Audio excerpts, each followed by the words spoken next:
TNA Wrestling. Cross the line.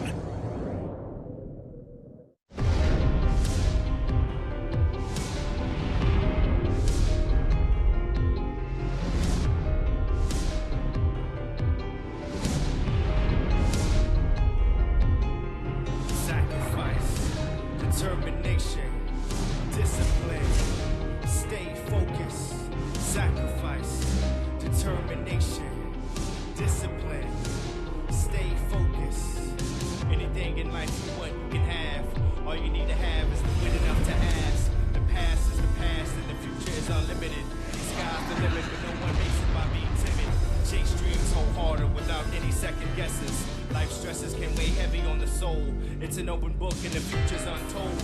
Beating hearts and wandering minds ease the pain. They say nothing ventured equals nothing gained.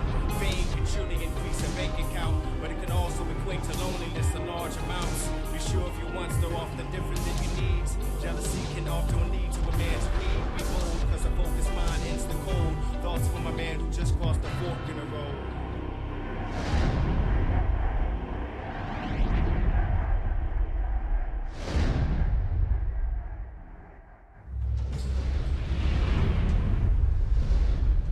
I would say this match with Sting at Bound for Glory is definitely one of the biggest matches of my career. I have never won Bound for Glory. In order for me to be the greatest wrestler of all time, I have to win in our biggest pay-per-view of all time.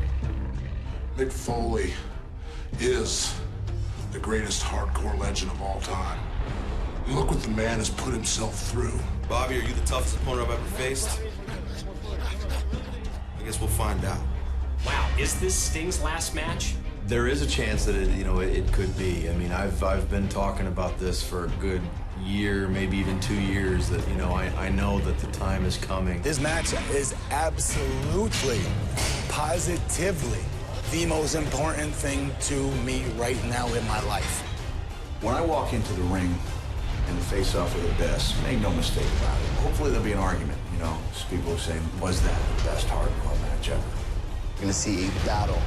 A very physical battle, a very rough battle, and a very messy battle. But ultimately, I'll be victorious. Lashley! You want to come after me?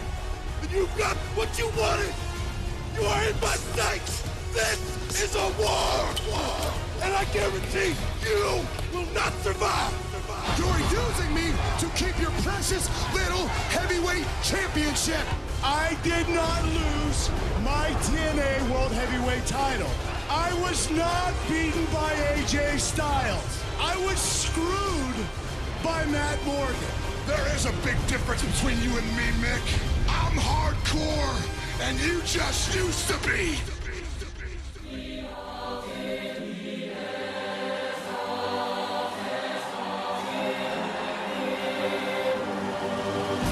Get your head back in the game and claim what is supposed to be yours! New champion! He did it! What a monumental moment for AJ Styles! You passed AJ Styles the torch. If there's one thing you've taught me, if you want to be the best, you gotta beat the best.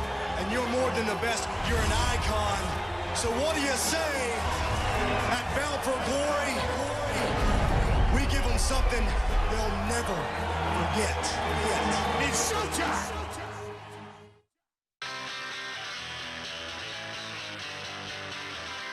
And now, TNA Wrestling presents its biggest pay-per-view in company history, Bound for Glory. Tonight, will it be showtime for the last time? Or will the Icon regain the gold when Sting challenges AJ Styles for the World Championship?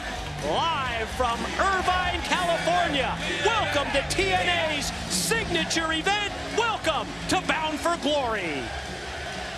As founder of the iconic rock band Black Label Society, this legendary guitarist has become revered around the world for his playing ability, performing our national anthem as a man also bound for glory. Ladies and gentlemen, Zakk Wylde!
Zakk Wylde live at the Hard Rock in Times Square.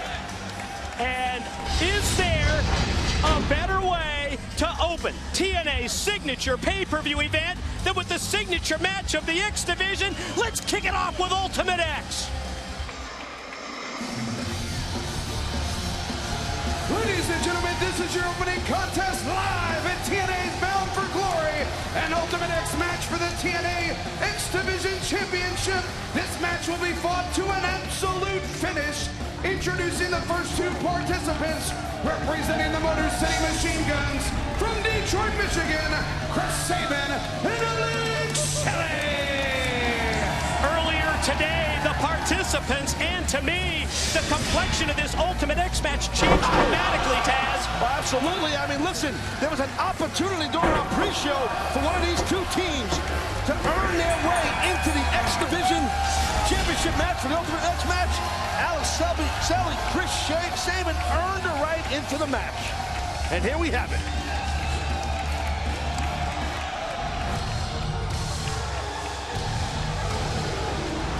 The next participant in Ultimate X, Suicide!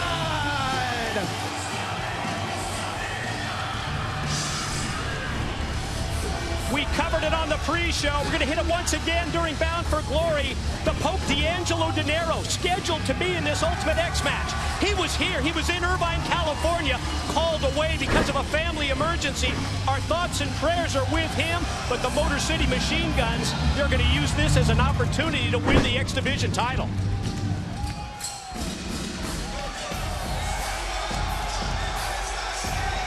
Representing World Elite, Homicide! Well, I'll tell you what, Mike, like it or not, here's my pick right here. This is who's going to leave Irvine tonight. Going to leave Bound for Glory, the new X Division champion. That's Homicide right there. That's a bad dude, bro. I'll tell you one thing, TNA management, they have not been able to control Homicide since he joined World Elite.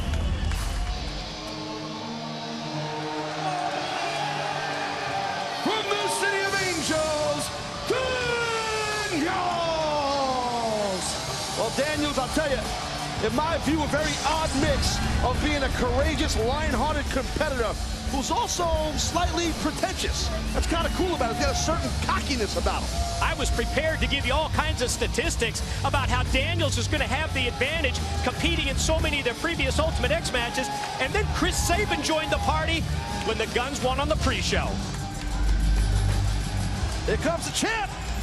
And the final participant accompanied to the ring by his promoter, Don West. From Brooklyn, New York, he is the TNA X Division champion, Amazing Red! We heard it Thursday on Impact. The new promoter, the mouthpiece for Amazing Red, Don West. He announced that his champion will be putting the title at stake tonight. X Division Championship belt hangs in the balance, and I mean literally hangs in the balance in the Bound for Glory opener. And here we go. I'll tell you, buckle up, baby. We're going for a ride on this one. Get that seat belt fastened because Bound for Glory is underway. Ultimate X for the TNA X Division Championship.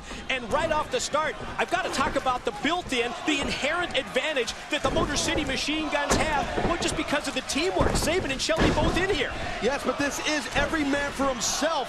I understand, you know, Sabin and Shelley, the Motor City Machine Guns, yeah, they are a team, obviously, but only one man will leave here X Division champion. And, you know, Homicide, as you stated earlier, I mean, Don West said, hey, you know what, Homicide's going to be this match. The title will be on the line. And now, when we saw it at Impact, I don't think Homicide was too excited about it. Talking about Amazing Red. Amazing Red putting that X Division Championship at stake in this match because of Don West. And, you know, Don said this is one of those matches. Red's never competed before in Ultimate X, even though he's a perfect fit for this kind of a match. And Don told me, as we see this amazing use of the leg strength by Red to take Daniels out to the arena floor. Don says this is a match where you need to have eyes in the back of your head. You need to be totally focused. He wanted to make sure that there's no distractions for Red at ringside as we see Homicide out to the floor. That's why Don's gone to the back, and he's going to let Red fight it out on his own out here. Well, you could hear right in front of our table here, Mike, the way Homicide and Daniel's body just landed on the floor. Oh, Suicide in control of Red. Oh! Suicide, look out! Suicide goes airborne, crashing down onto the arena floor here on Homicide. Now look at this. Whoa. Shelley and Sabin, I told you about teamwork. Watch the gun. Suicide dive on Suicide. How's that? Right through Shelley's legs. Sabin goes flying. Now, speaking of flying, oh man. Then Red hits the spin kick on Alex Shelley. Red's gonna fly. Look out! He got cut off by Daniels. What a jumping leg lariat by Daniels. Daniels has the opportunity now. Can Daniels climb that trust and get up there and get the X Division title? 5 previous times Daniels has been in Ultimate X. Ooh, he's won 4 of those 5 matches, and 4 straight times Daniels has won Ultimate X. Got to be one of the favorites. Look at Red here. Look at Amazing Red. Oh my God! Did you see that? Snapped off the Hurricane Runner from the top, and bodies flying everywhere in Irvine at Bound for Glory. Talk about a dangerous, career-threatening situation. This is just straight up amazing. This thing just started a few minutes ago. Here, check it out. How do you explain that? Insanity. Amazing Red. Hence why he's the X Division champ for now. Red looks up, sees the X Division Championship belt, his title hanging from the X, and just as he goes up to the top, here come the guns in. Now what? Sabin. Little whirly bird action. That's the giant swing. Did Shelley catch him with that drop kick? He sure as hell did. How do these guys think of this stuff?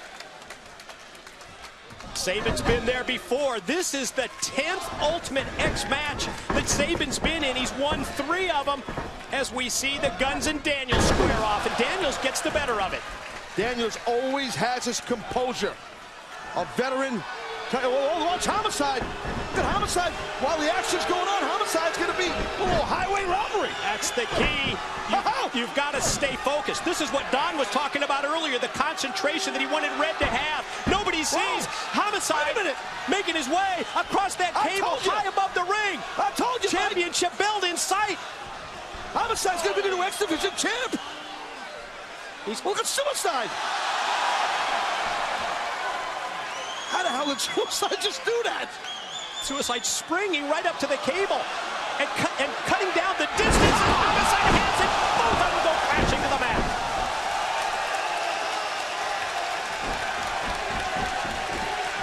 Oh, we got to take another look at that. Check this out. Wow. There's nothing to say. Words cannot describe that. Oof. Oh. The guns have Homicide sandwiched in between. This is what we anticipated. It's what we expected. Keep your eyes on Alex Shelley, who's going to the top. Got him in his sights. Here comes Shelley. Right in the kidneys.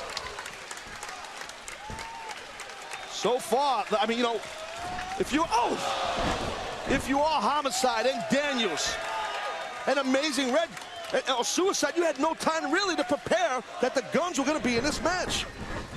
And there's no question that that is what we talked about earlier when we said how this match, the complexion, just changing dramatically. Oh, Daniels a heck of a right hand, and now Daniels, there might be a, it's kind of weird. How's Shelley? I think he did a little spank job there, right? Quickly to the top. Here goes Sabin. Daniels up on the shoulder of the Guns tag partner. Missile drop kick turned Daniels inside out. Good God. A monstrous missile drop kick. Man, that was so close to Daniels landing on his head. Now Red trying to go up, get a hold of his X Division champion. I mean, well, you got to. What's going through the mind of Don West at this point? Panic. When you agree, panic. That's what I'm thinking. Panic, screaming and yelling, flipping out. And I don't blame Don West if he is doing those things. One of those situations that sounded real good on paper when it comes to X Division Championship being put on the line by Amazing Red, but I wonder if Don's having second thoughts. And so far, the Machine Guns working as a team, and this is not a tag team match. But if you can't look at Red here. Oof. Amazing Red getting himself out of harm's way. Able to take down Sabin, and Shelley hanging in the corner. Oh! The hesitation drop kick, and Sabin catches his own partner. It was a matter of time before the teamwork didn't work. There's too many bodies in the ring. Holy cow. See the revolutions on that. Whoa, where'd Suicide come from? Springboard off on the right side. Oh, wait, watch Homicide here. Homicide trying to get some revenge from what went down earlier when Suicide took him down from the top of the cables. Meanwhile, the bottom of the screen, you saw Red and Daniels battling. Little pump handle time. Little pump handle suplex. I'm digging that. That was sweet. Tell you, Homicide. No, Homicide's just been. He's just a volatile, you know, tad unstable competitor. You said TNA management having a hard time controlling Homicide. Could you imagine if Homicide leaves here, the X Division champion? Just a tad unstable after what we've seen from Homicide in recent weeks. The attacks on Willie Urbina, the Spanish broadcaster. Oh, really? No, Willie ratted him out. Said he was saying some bad words. And now look at this again. Homicide moving across. That, oh. But this is the key, Taz. This is what you do. You open yourself up when you go to the... How did Daniels do this? Death Valley driver, the power in the lower back, neck, and legs of Daniels. That was straight up impressive. I'm telling you. Watch out! Oh! Wow. Daniels dropped and spiked actually right on his head by Amazing Red. And you said it earlier, that upper body strength, it's so important in a match like this when you've got to be able to climb and you've got to have that, or you've got to have agility like Red does. And we're seeing right here, if Red can pull it off, you want to try and use your arms and hands and shoulder strength and neck strength to inch across the rope there to get a hold of the X Division title. Red sees his X Division championship belt hanging down from the middle, and you can see that he's having second thoughts at that point. Should have wore gloves, or maybe Suicide has the advantage because Suicide wears those big oven mitt gloves he has on. They're kind of like those big, thick, you know. We talked earlier, it's Red's first time in Ultimate X. He doesn't have that experience. You can see guys like Daniels, Suicide. They've been there before. They know how important it is if you're going to make it across that cable that you got to wear the gloves. And look how quickly Red goes. Nice recovery by Red. Well, not having that body weight helps him. Like, oh my, God. Looked like Red fell off the top of a building. Jeez, this is just so... Daniels overpowers Suicide, takes him down, and Daniels looks up. At the same time, when you look up at that title belt, you got to look around to make sure that nobody's going to catch you from the side, from the back, or even from the front. You got to have your head on a swivel. That's what you're saying, Mike, and you're right. Oh, look at Daniels now. Daniels is close. But Saban's trying to make up ground as well. This is where it gets dangerous. Look at this guy's peeling off round kicks while they're hanging in the air. Oof. Way to blow an ankle out. Oh, this guy's making it look so easy too, Mike.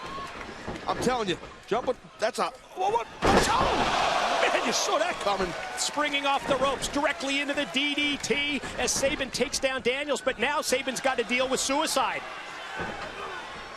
Oh. Here comes Shelley. Oh. Shelley able to vary up the offense that time, surprising Suicide, but then he walks right into Homicide. An explosive, right in the face with a clothesline by Homicide. That follows up the front suplex. Gonna go for that, Gale. There it is, Gringo kill all the way. Nice counter by Daniels. Oof. Watch Red, watch Amazing Red. Oh my God. Is there anything left? I mean, can these guys do anything more? You hear the reaction from the crowd here at the Brent Event Center, UC Irvine, Southern California. TNA's biggest pay-per-view of the year, Bound for Glory, and this is the way you kick it off with a match like this. Bodies lying everywhere like a wreck on 405 outside here on the highway, but Amazing Red made his way up to the top again here. Again, you put yourself in such a precarious position when you commit to climbing. You have to, though. That's how you win the title. Oh, my God, wait a minute. No way. Watch out. What the hell? Watch out. Wait a minute, Mike. Oh!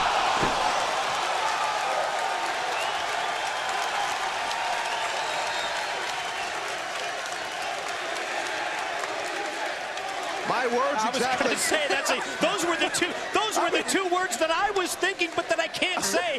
Thanks to the crowd here in Irvine for filling in. Just watch, ladies and gentlemen. Just watch. Wow. I don't even know what to say about that. Just. the athletic ability, that just the energy these men are bringing out here, the desire to become the X Division champion, for Amazing Red to retain his championship. Oh! Wow. Beautiful high collar back suplex by Homicide. Oof. And then Red able to spin around with the kick directly into the face of Homicide. And all of a sudden, Red feels confident as he goes to the top. Watch the twist! Oh, God!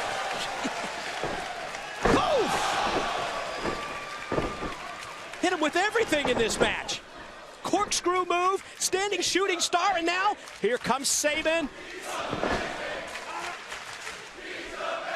Oh, they love Red. Yep. You hear the chant, he is amazing. They love the X Division champion. Our TNA live audience here appreciates Red's abilities. What Suicide got in mind here for Sabin. Sabin met by Suicide Dangerous, up on dangerous. top. Wow. Holy cow. You gotta be kidding me, man. Sabin just landed right on his face and head.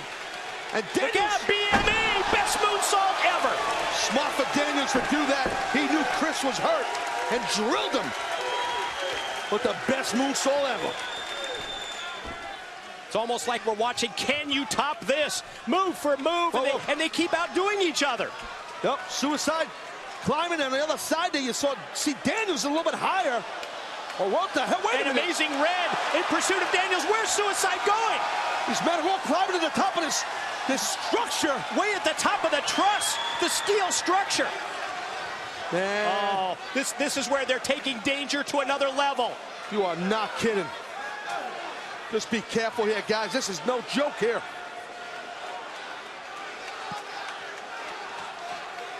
Daniels, Suicide, meet in the middle, right at the formation of the X of this steel structure. Exactly.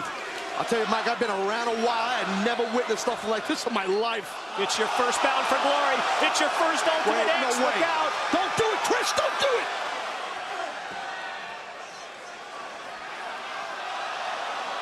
These guys are nuts.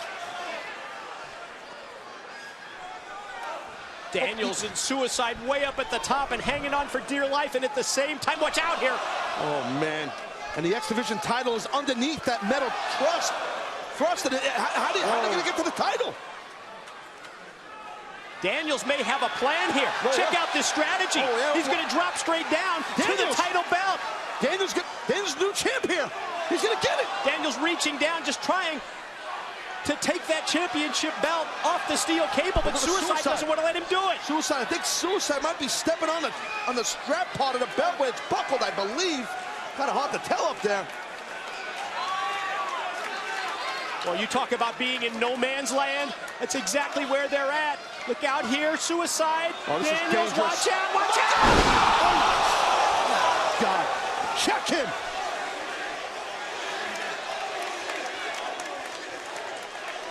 He's hurt, man. I'm telling you. Ooh. Wow, what a bad landing that was. I got goosebumps now. That was nasty. Motor City Machine Gun, Sabin and Shelley working together on the cables. Look at Red going to drop down from that steel structure. Red's going to be... Is that Shelley? Shelley's trying to kick Red off. Red's got it! Here is your winner, and still TNA X Division champion, Amazing Red! I don't know how. I have no clue how. Amazing Red is leaving here with the X Division title. That was one of the most dangerous. He did it. Don West just out here on the table. You know, I thought he was going to throw up on the table, for God's sake. He's so excited.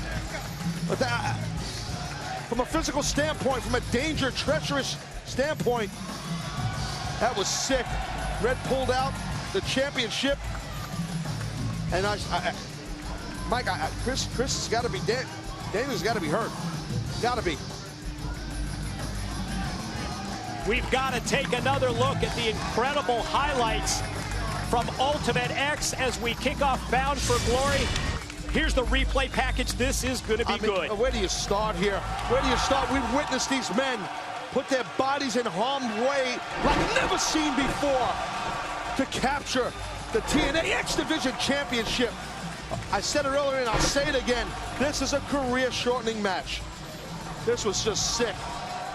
And Taz, these competitors, they have that understanding going into this match. It's the signature match of their division on the biggest night of the year for TNA Wrestling.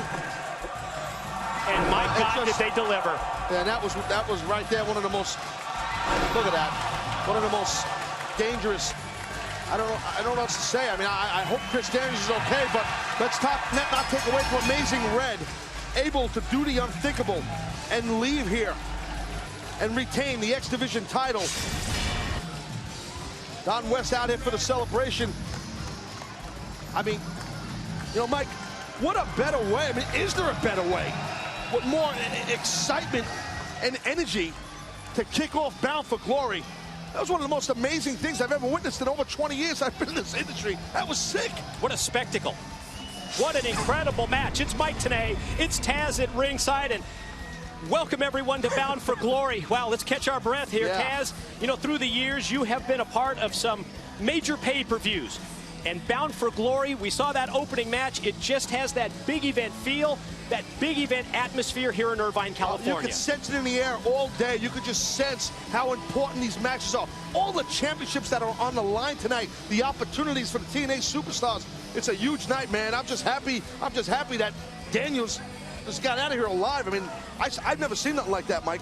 It was amazing. What a great way to kick off Bound for Glory with the victory for Amazing Red as he retains the TNA X Division Championship. Taz, you talked about all the title matches that we have tonight, and I can tell you that the TNA Knockouts, they're going to be a major focus here of this Bound for Glory match. We're going to send it to the back where Lauren is going to talk to the challengers for the tag titles, the Beautiful People. Joining me now is the Beautiful People, Velvet Sky, Madison Rain, and Lacey Von Erich. Now, ladies, last month at No Surrender, Taylor Wilde and Sarita defeated you to become TNA's first ever Knockout Division Tag Team Champions. However, in just a few moments, you will finally have your chance for a rematch to capture that title. That's right, JB. Everyone knows that. Velvet, that's not Jeremy. No. It's not? Kind of looks like him a little, huh? Wait, it must be the stubble and woo, cheap cologne smell. Or wait. Stubble? Maybe it's the Adam's apple. What happened, Adam's apple? What there you just hear a little bit. Anywho, as I was saying, everyone knows that TNA started the Knockouts Tag Team Division was in recognition of the contribution of the Beautiful People's de-skankification of this company. Those championship belts were created for us. And now, instead, they sit stretched ever so tightly, and I stress the word tightly, around the waists of Taylor Wilde and Sarita? Really? Like, who's in charge here? Honestly, like, hello? Have you seen us lately? Tonight,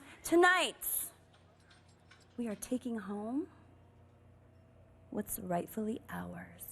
Beautiful People style, baby. What? That's right.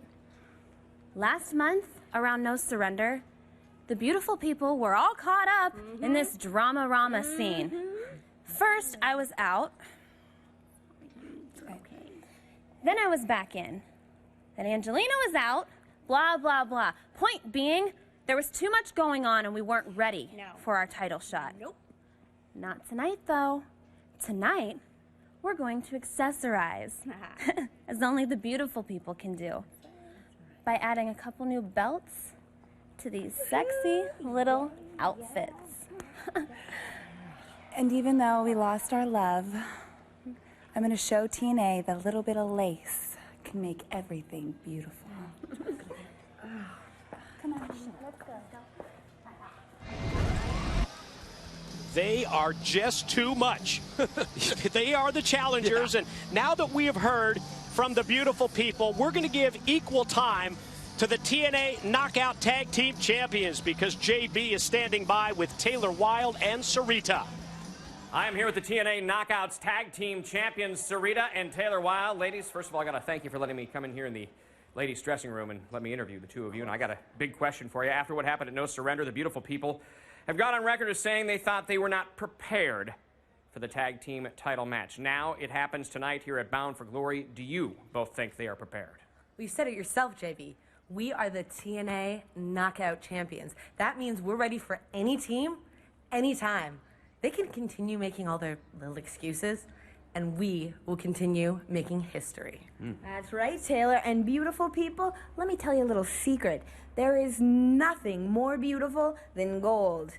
Our gold. Y aparte, todo el mundo sabe que yo y mi pareja somos mucho más bonitas, bellas y buenos que ustedes. What did she say? Not a clue, but she meant it.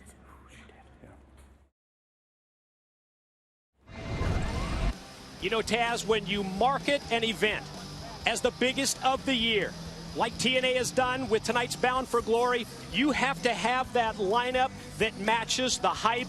And I can tell you, ladies and gentlemen, we've already seen it with Ultimate X, and you will see it as well later tonight. Bound for Glory is going to deliver.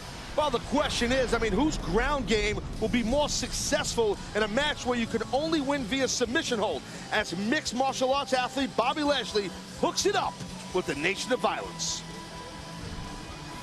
And hardcore history, it's going to be made tonight at Bound for Glory. The hardcore legend is going to battle the monster. Get ready, ladies and gentlemen, for Mick Foley versus Abyss and the Anything Goes Monsters Ball. Oh, and I can't wait for this one, man. The head games are over, ladies and gentlemen. Now let's see if wrestling's future can defeat wrestling's best. This one is going to be off the hook, man, I'm telling you. Well, you talk about wrestling's future, and so much of TNA's future is going to be determined tonight in our main event. It's the new TNA World Heavyweight Champion, the phenomenal AJ Styles, to make his first title defense. His opponent, the Icon Sting, and there's such an interesting story. You think back to this relationship between the new champion, AJ Styles, and the Icon Sting, everything that they've gone through over the course of the past several months. Absolutely. I mean, look, bottom line is AJ Styles wanted to leave the industry, and who brings him back in? Sting, and then AJ gives Sting this opportunity. And ladies and gentlemen, we are ready for another championship match at Bound for Glory. It's time for the TNA Knockouts tag team titles to go on the line.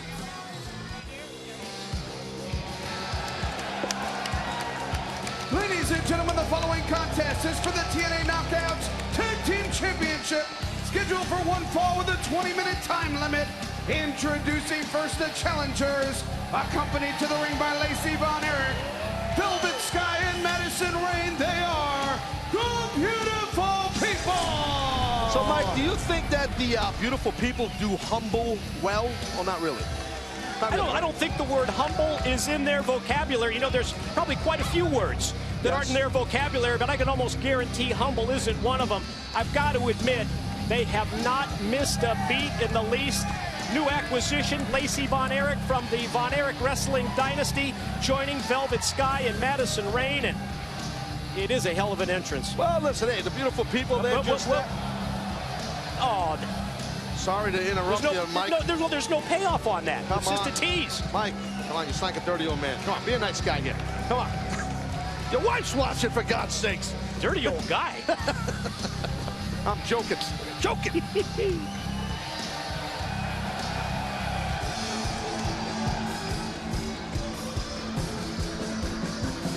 Their opponents are the TNA Knockout Tag Team Champions, Taylor Wilde and Sarita.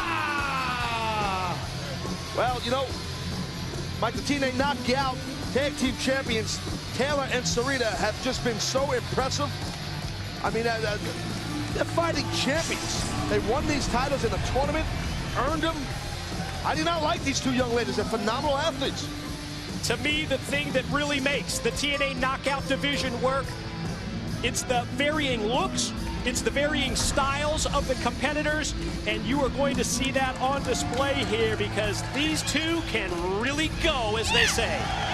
Yeah, ladies and gentlemen, if you've never seen our knockouts here in TNA compete, you're in for a treat. Taylor Wilde and Sarita to defend those championship belts. That's what it's about right there. TNA Knockout Tag Team titles. And this is what the beautiful people have been waiting for. This is the chance for Velvet, Madison. Wait, look at this. Hold on. Whoa. Come on, she can do better than him. Lacey Von Erich whispering something. That's referee Jamie Tucker. Whoa! It's kind of awkward watching referee Jamie Tucker actually speak to a girl and get a kiss from a girl. He didn't have to use his computer to do it. What was that about? I think he was going to maybe send her to the back, and I guess he's having second thoughts. Oh, maybe that was a bribe of sorts. Hey, Mike, there's a first time for everything. Could you mean the first time that Jamie Tucker ever kissed a girl? No, they didn't have to pay for it. Wait, that's referee Earl Hebner. Senior official Earl Hebner not happy with the way that Jamie Tucker was handling things. I think Earl... Wait, what's going on here? What the hell?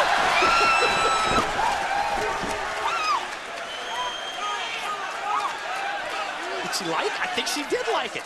I think Earl can still bring it. Oh, it's the old end around. Hey, wait, watch that. Well, been around the block a few thousand times, Mike. Well, been around the block a few thousand times. Earl sure has, no question about that. No, I wasn't talking about Earl. Anyway, on to the action. Wow. Oh, deep arm drag by Taylor Wilde on Velvet Sky. A lot of screaming and squealing going on. And that's like just Earl Hebner. Watch out! Whoa, nice. Taylor look Wilde. Look at Velvet, how she's bent. She's all contorted like, wow, she's like double jointed, I think, Velvet. Interesting. Yeah, don't go there, Taz. Oof. Taylor Wilde and Sarita to face off here against Velvet Sky, and you see that Velvet gonna go for the drop kick. Madison going for a clothesline, and then Sarita just drilling Madison, but that little distraction helped Velvet shut down Sarita. And the tag is into Madison Rayne, and she immediately goes to the mount. Series of shots to the side of the head for Sarita, and here comes Madison right at one half of the tag team champions of the knockout division. Going to try and put her away early here in the opening minutes of this match. That was smart by Madison Rayne. She had a nice high, tight kick and goes for a quick cover, try to get the proverbial quick one. Oof. Sarita with the slaps, the open hand chops for both Velvet and Madison, but caught here between the double team of the beautiful people and driven face down to the canvas. Well, never shy of what? Quick cover here, Velvet on Sarita, but only able to get a 2 count. Yeah, well, the beautiful people, they're a little, have a habit of hot dogging sometimes and have a little swagger about them. You know they love the fact that TNA is here in Southern California. Beautiful people referenced that during their pre-match interview. This is their chance to shine here in front of their people as Sarita. Well, I don't know if Velvet's shining too much right now. After that shot. Got drive right, face right into the mat. But Sarita took a shot as well. Both down. Sarita's got to try to get Taylor Wilde in this match if she can. But Sarita's had some heavy offense put on her by the beautiful people. Sarita crawling to the corner, gets the tag in. At the same time, Madison Rayne in for the beautiful people. Let's see about Taylor and Madison squaring off. Series of clotheslines and then the drop kick. Got off her feet quick to hit Taylor. Look at this. Now flying across the ring, Velvet Sky in for the save. Watch Sarita. Look at Sarita's perched up on the top turnbuckle. Velvet celebrates. Might be premature celebration. Holy cow. That was a serious missile drop kick. Damn, that was nasty. Right in the face of Velvet Sky. And we've seen this before. That double team, drop kick right into the suplex. Got it. Ladies and gentlemen, your winners and still TNA Knockouts Tag Team Champions, Taylor Wilde and Sarita. Well, the fighting champions did it again. I think maybe Taylor Wilde might have got a bell rung a little bit. Something happened. They do retain. Taylor Wilde, Sarita remain knockout champions, and now let's preview the Legends title match. The World Elite, we're going to start taking back from America and its people. Just like you took from us. we're gonna be who we wanna be. From here on in, the entertainment stops and the violence begins. Hernandez, these people will never respect you. You need to join the World Elite. These people are mi familia. You either love it or don't let the door hit you in the ass on the way out. Hernandez, you're dead to me. And you're dead to the World Elite. Thought you were my brother, but I'm a man and I'm willing to admit that I was wrong. And you will never be in the ring with me one-on-one. And you want to know why? Because you don't deserve it. When Hernandez came out here and was beating you from pillar to post, you didn't look like the most dominant force. At No Surrender, I bailed you out. Now you're gonna return the favor. Together, we take him out.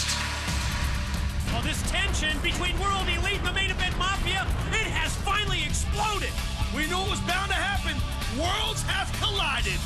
Is there enough security in the house to keep the World Elite away from the main event Mafia? The new force in TNA, World Elite, trying to take down the old guard, but the Mafia isn't going down without a fight. The war is over, and I'm here to declare a strong and decisive victory for the World Elite over the main event Mafia. Nobody's more dominant than us. Any man that takes out Eric Young will receive $30,000. Kurt Angle, your fearless leader, he just put a hit out on my head.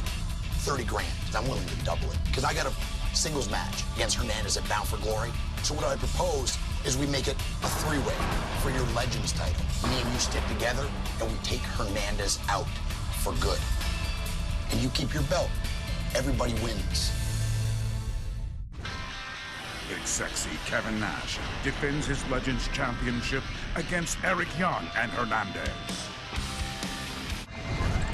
Now, a lot of people in TNA are buzzing about the implications of this upcoming title match, which, at least on paper, is listed as Legends Champion Kevin Nash versus Eric Young versus Hernandez. Now, Eric and Kevin, you've got to tell me, it is clear by the two of you being here together that... Lauren, what's clear is I've negotiated the deal of a lifetime.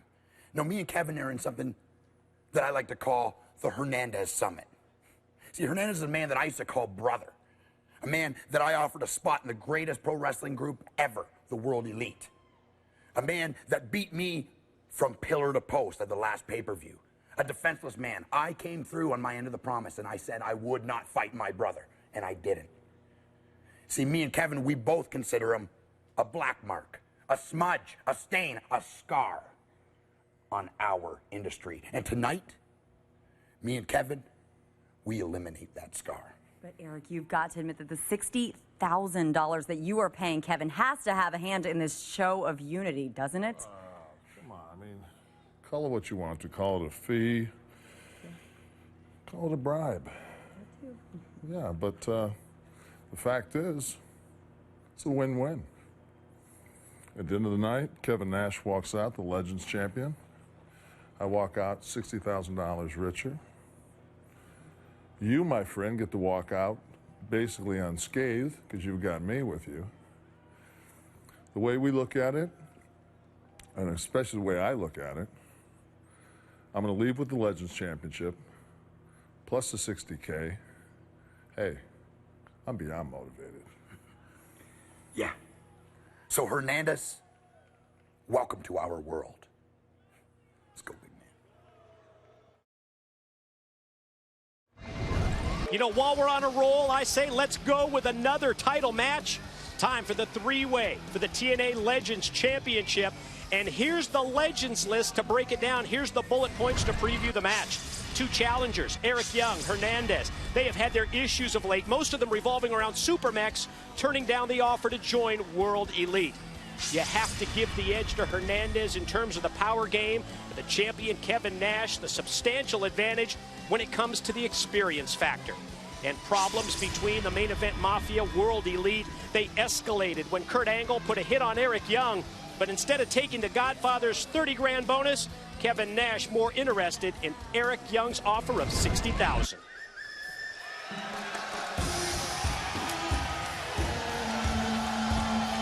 Ladies and gentlemen, the next contest at Bound for Glory is a three-way match for the TNA Legends Championship, scheduled for one fall with a 30-minute time limit.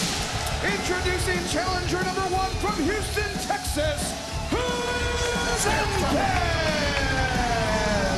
I was talking to Hernandez earlier today, man. He is motivated in this match.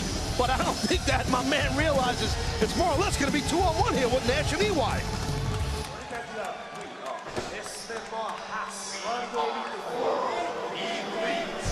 Challenger number 2 from Canada. He is the leader of World Elite, Eric Young. For Eric Young, his $60,000 offer to Kevin Nash, it was about buying protection. Protect me from Hernandez, and you will leave with your Legends Championship and the $60,000. That was the offer that EY made to Big Sexy Kevin Nash. I kind of agree with Eric Young. It was a smart deal, as we heard Eric say earlier. A deal of a lifetime. It was smart. He outbidded Kurt Angle and the Mafia.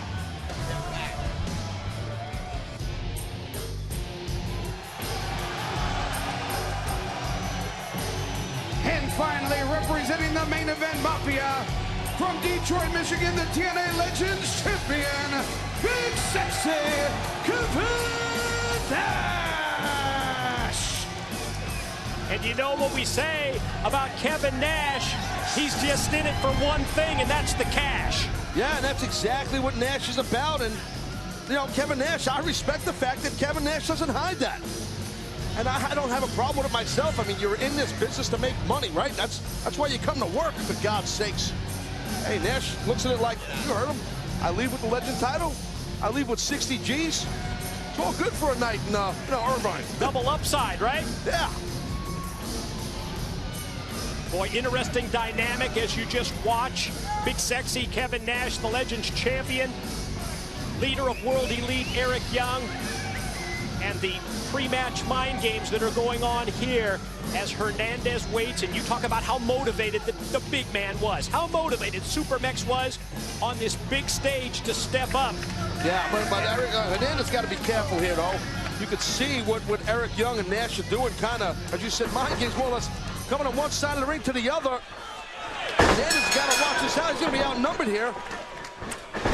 Smart. This is good for Hernandez here. That's what he needs to do. Yeah. We talked about that power game that he brings, and nobody brings it like him in TNA. Uh-oh.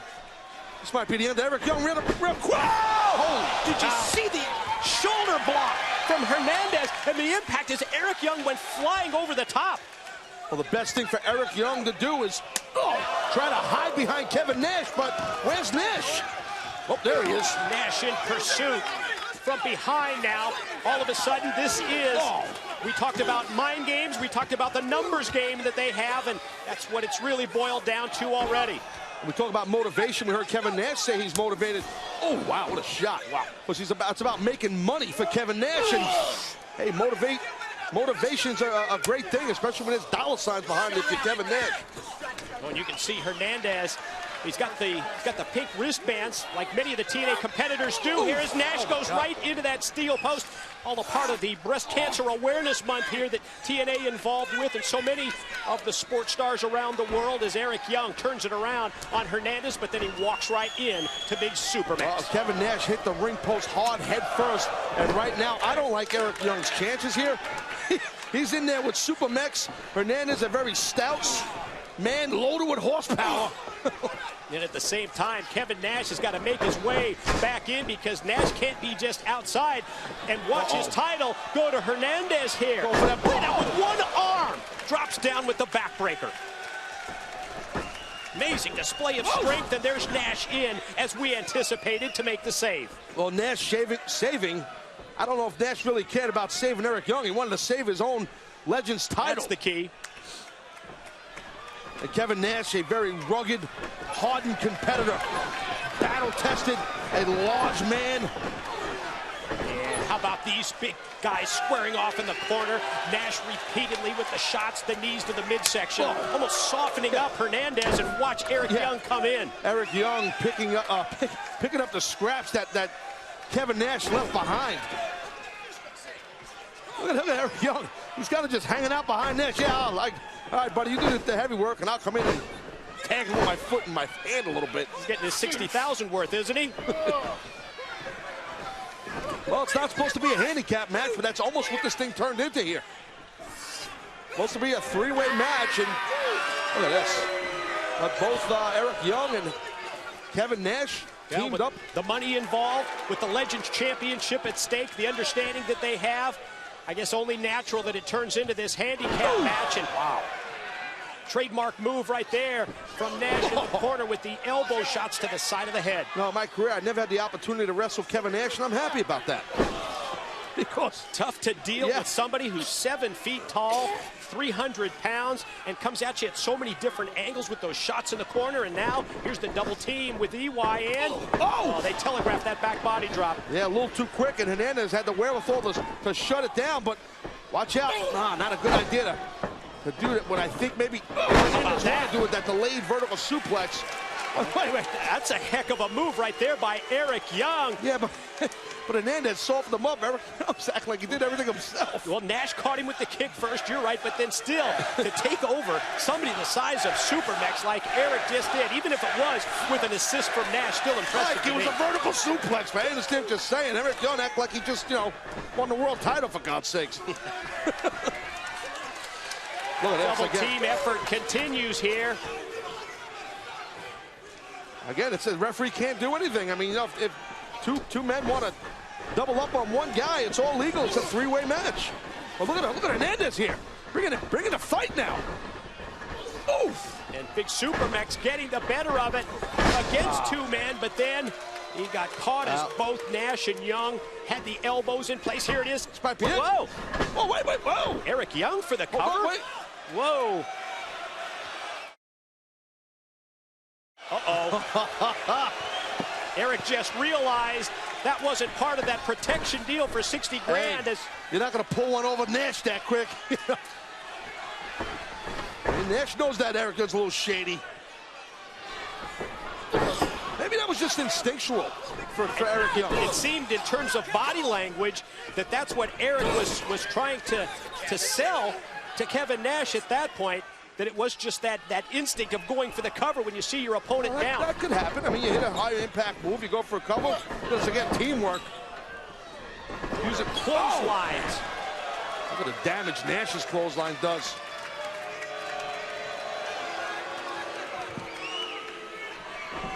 And Eric Young just walking around the ring like he's the cock of the walk. I mean, you know what I mean? Because he's got that protection. He's got that backup. Look at Big Hernandez here. Trying to mount some sort of... Oh, man! Missile drop kick off the top by Hernandez. That's a lot of size and power coming off that top rope. That was impressive by Supermex. You don't expect him to go high risk, but he did. Oh, Eric Young able to elevate him over to the top and down to the apron. Hernandez hangs on. Fighting back from the apron and slingshots in. Puts the shoulder right into Nash.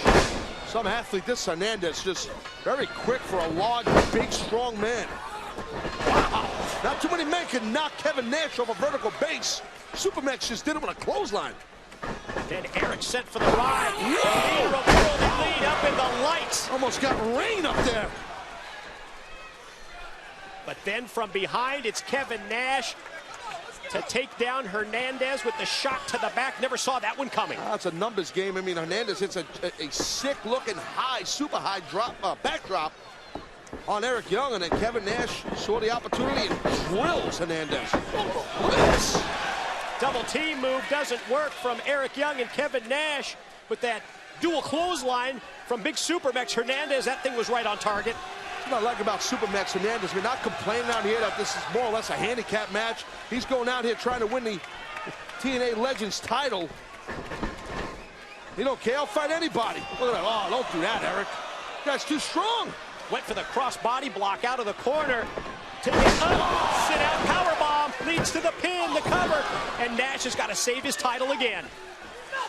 Kevin Nash has such awesome ring awareness, match sense. Knows where he is at all times, and he's damn near a giant. He takes up so much of the ring. It's that experience factor that we talked about pre-match with the Legends list, and let's see if Nash can capitalize on that experience edge and put Hernandez away. And I'll tell you, that's got to hurt Kevin Nash. He's got a broken hand, ladies and gentlemen. That hand that Nash is punching with is busted. Oh, man!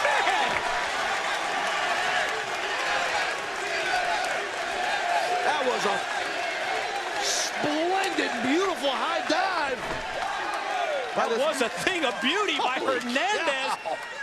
Eric Young had no idea. Hey, maybe splendid's not the right word. Maybe awesome. You know what I mean? Oh, but then Nash is able to extend the leg and take Hernandez down with the big boot. How frustrating could this be right now for if you are Hernandez? He can't get ahead in the game because the numbers game is outdoing him. Every time when it looks like that the momentum is on his side, the double team tactics of Eric Young and Kevin Nash turn it back in their favor. Yeah, really messed up circumstances for Supermax. Look at this! Oh, that was, like the man or not, that was very impressive elbow drop. Okay, he just pulled down Nash's straps for him. That was a little weird. That was a little weird. I guess Eric Young's calling the shots. As long as he's got the money, he's calling the shots in Nash's world. Eric says, I'm bringing the bankroll. Big sexy Kevin Nash finish off Hernandez. And I think that's what we're going to witness. Jackknife powerbomb time on the way. Oh, what the? Wait a minute. What the hell just? Are you breaking the rope pin? Eric Young? Here is the winner and the TNA Legends Champion, Eric Young. He was going to hit him with the jackknife powerbomb. Nash was.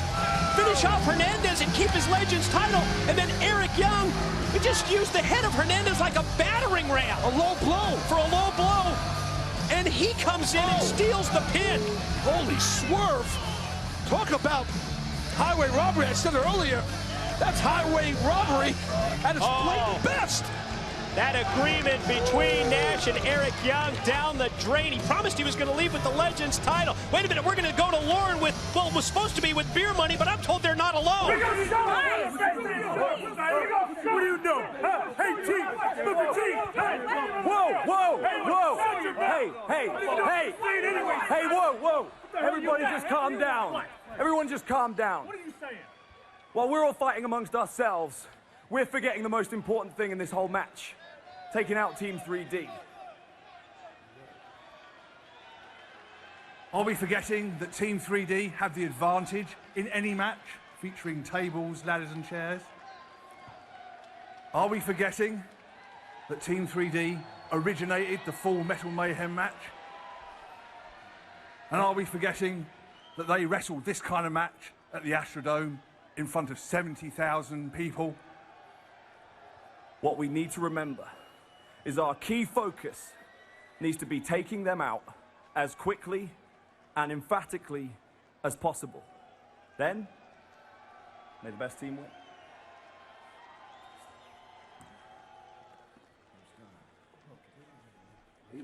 You right.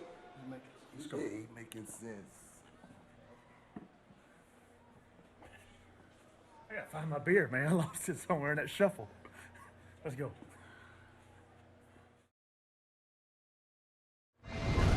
Hey, the British Invasion make a great point there. They sure do, Taz. Going to be interesting to see if they can pull it off. Unique set of circumstances and set of championship belts involved in this next match, because there you see the TNA World Tag Team titles, and we go international as well with the IWGP World Tag Team titles, representative of the promotion over in the Orient. They're going to be at stake. To the taglines for the preview, and yes, both TNA and New Japan Tag Championships, they will be on the line. 4 of the top teams in professional wrestling today go to battle. The individual who is able to fight off the competition, retrieve the hanging championship belt, he will win that set of titles for his team. And after months of bad blood, brawls, and riots between these teams, TNA announced, this is it. At Bound for Glory, the final time that these 4 will meet, what better way to settle it than tables, ladders, chairs, and more? It's time for Full Metal Mayhem.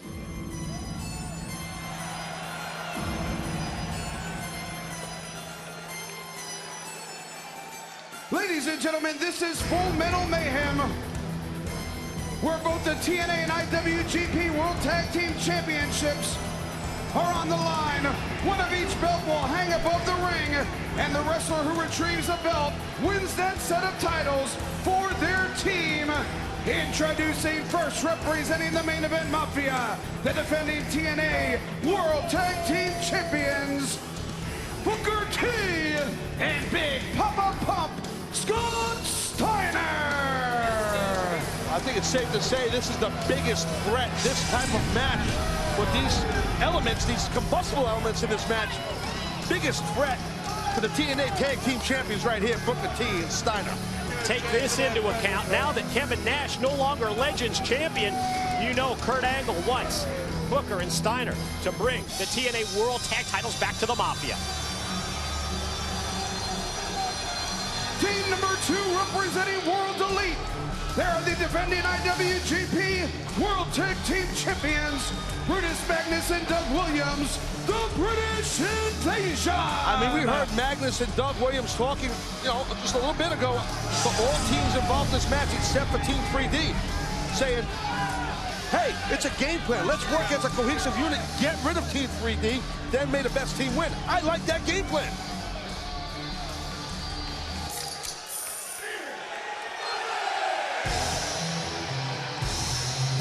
Team number 3 is Robert Roode and Cowboy James Storm. They are Beer Money Incorporated. I've got to agree with you, Taz. When you look at these teams, didn't quite expect the British Invasion to be that calm in the storm, the calming influence, and to talk some sense into the other teams. Now we're going to see if they can execute the game plan. It's one thing to talk about it in the back, strategize, put it on paper. Well, we don't know, Mike, I'm interrupted. We don't know though, right? We don't know if these other teams like Beer Money or Steiner and Booker, if they're going to go along with this game plan. Well, that remains to be seen. To me, that's going to be the story of this match. Yes, sir.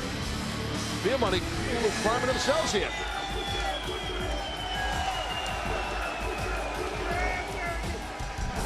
And finally, from New York City, Brother Ray and Brother Devon, they are Team 3D!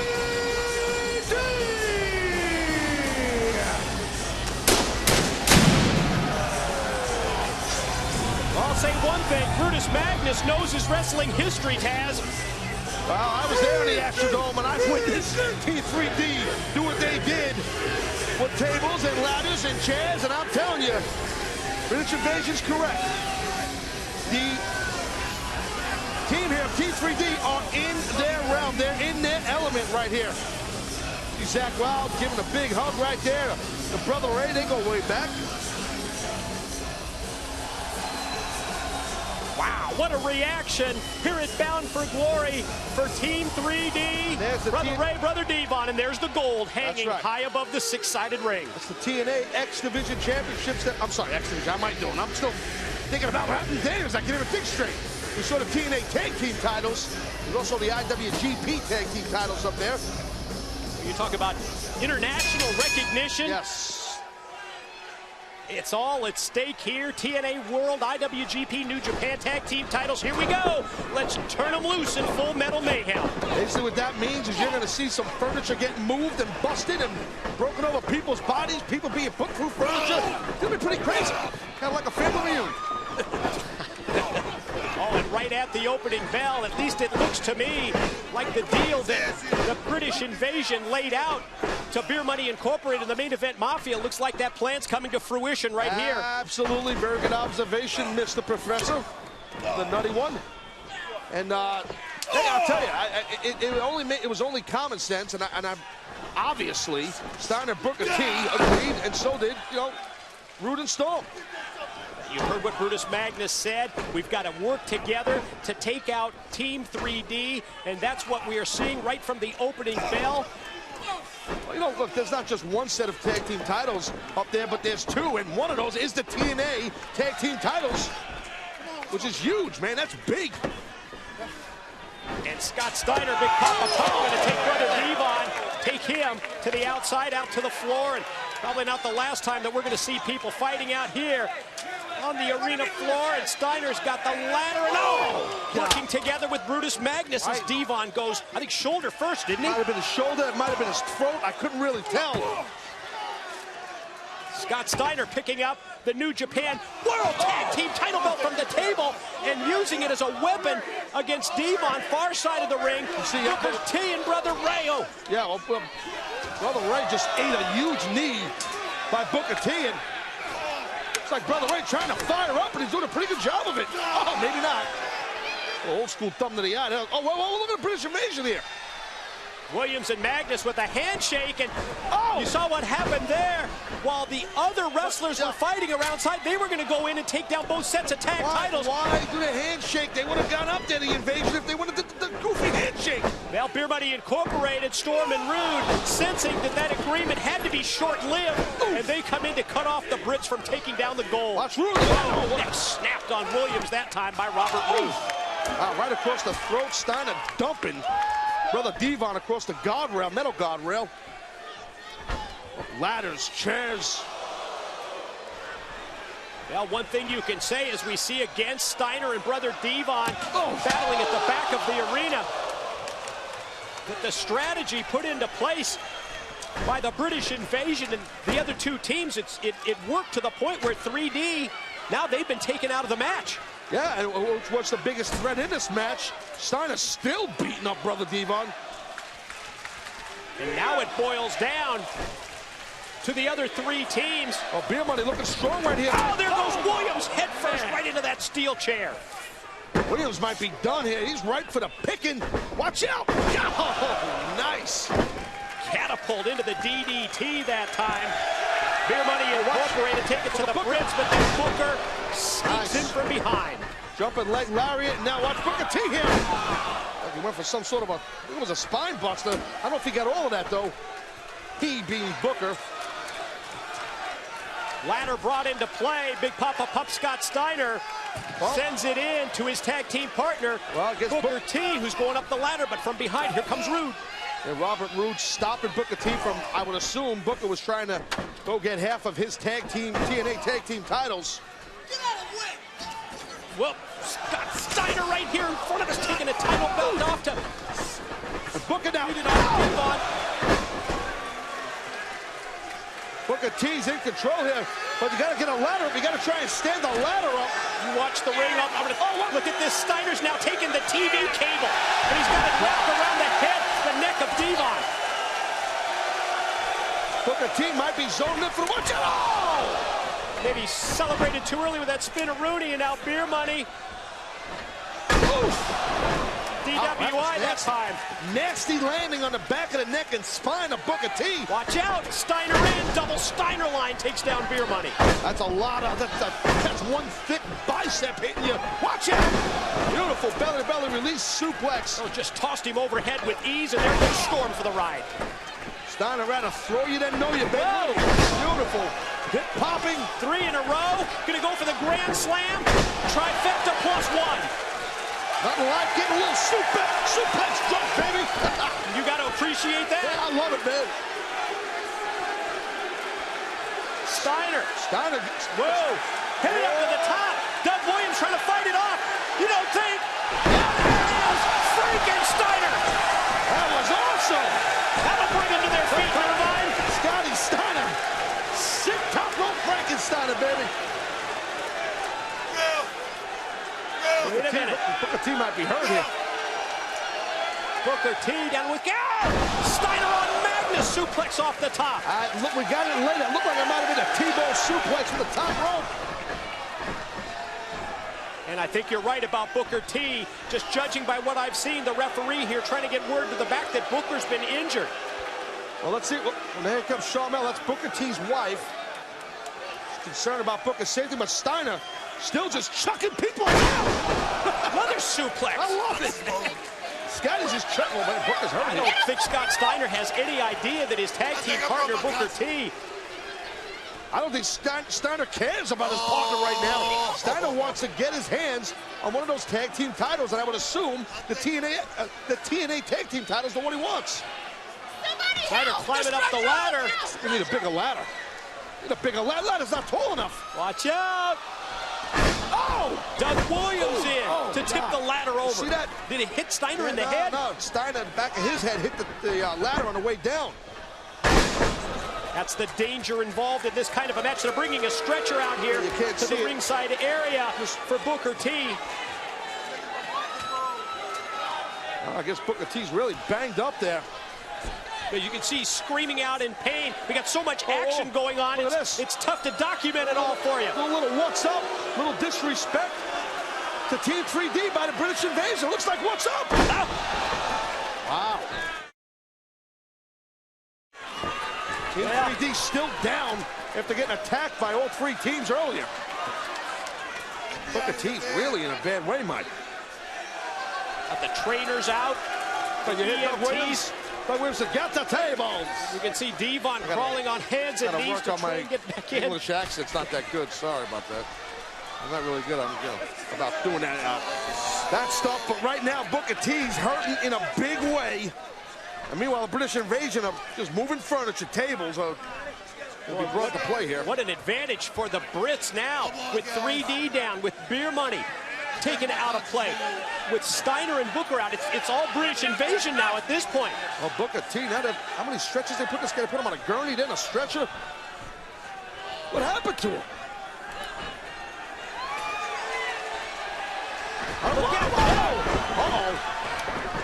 Oh, man. Well, business just picked up, my friend. Oh, God. Team 3D swinging the steel chair, Brother Ray. Look at that. I mean, Team 3D has had enough. Look at that steel chair is just contorted and bent up with the shape of the skulls of the British Invasion. Watch out! Oh, man. Magnus tossed across with the double team. There goes Doug Williams up. Team 3D locked into a zone. Oh, there it is. Bubble bomb there. There's the old bubble bomb by Brother Ray. Devon gonna take him out. Devon even, he gets in on the action as 3D. It just reached that point where they were able to recover Taz, and now they are back, and they won tag team gold. And well, there's both championships are still hanging from the rafters. The IWGP titles and the TNA tag team titles.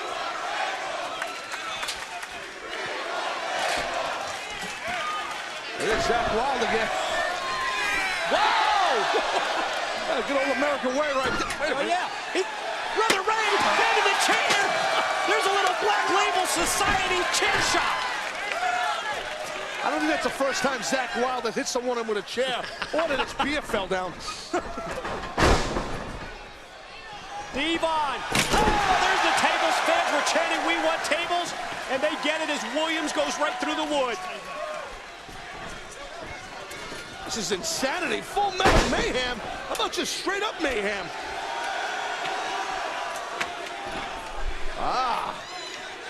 Now we're going to get the original what's up. Yeah, could it be more appropriate than to do it to the Brits after they mocked 3D earlier? Boom!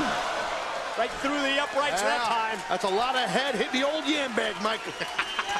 No Yahtzee involved. There's no Yahtzee. No Yahtzee. Not there. Team 3D in control. Uh-oh.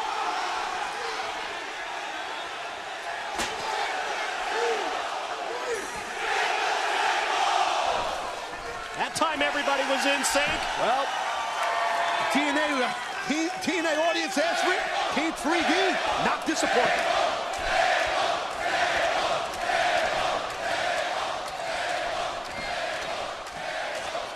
Devon to slide the table in to Brother Ray as 3D's got something in mind here. Well, the sacrificial lamb might be James Storm. He's the only competitor in the ring besides Brother Devon.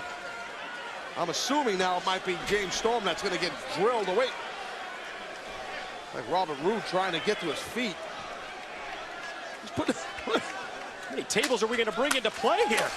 Oh, Ray put the table on top of, for a moment, on top of James Storm. Well, this is what Full Metal Mayhem is all about. This is why TNA management decided that once and for all, we're going to settle it between these teams.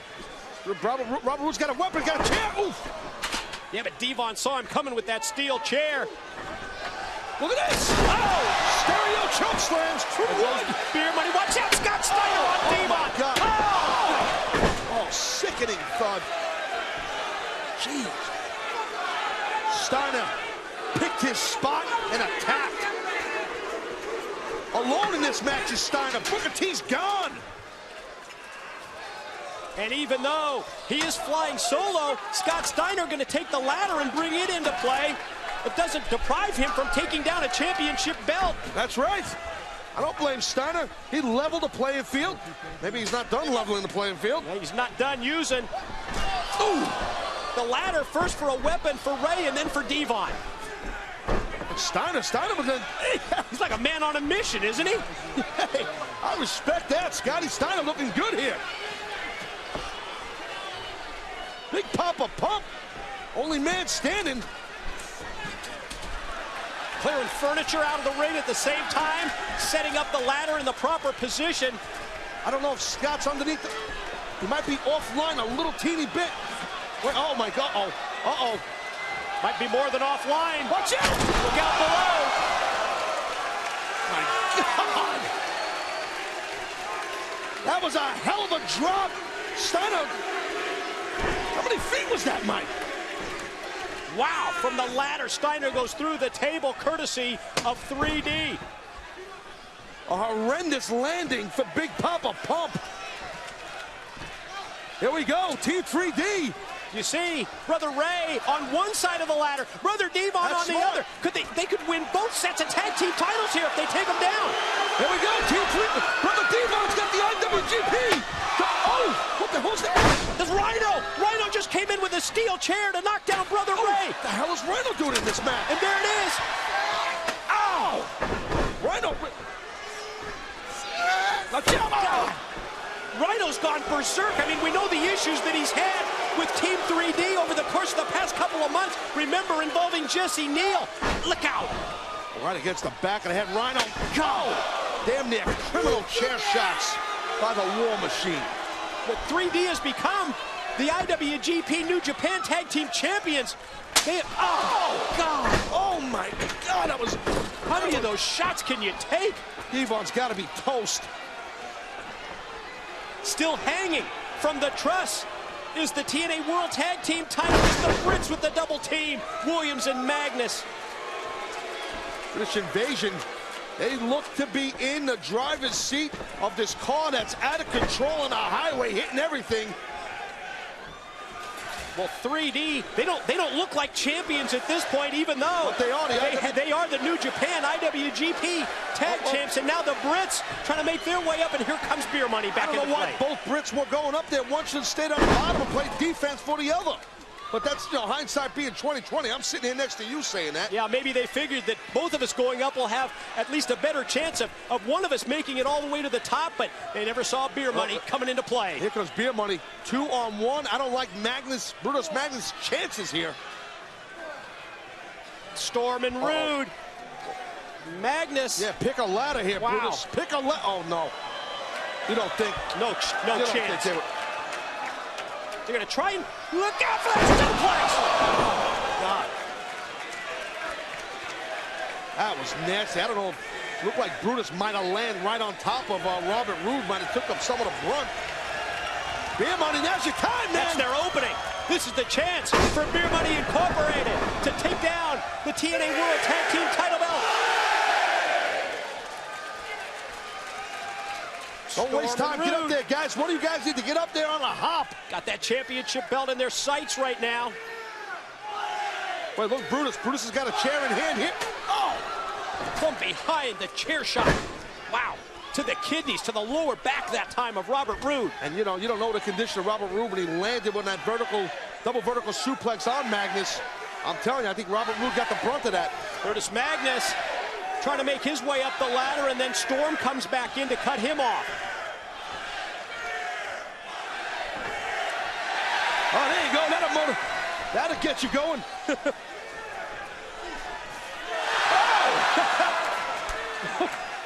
Magnus face first into the ladder. If anybody... Storm! Look out! Oh! Innovative with the beer, and then beautiful roll into that powerbomb, and I think Storm might have hurt his shin or his knee. And then he walks right in to the steel chair shot from Doug Williams.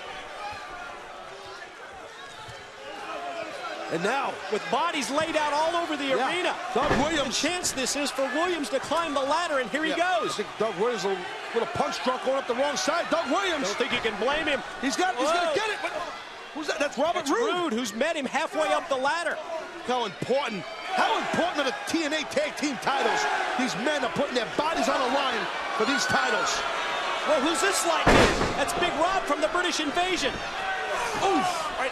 Right in the ribs. That's what it looks like. Beer Money's going to win the titles, the TNA tag team titles.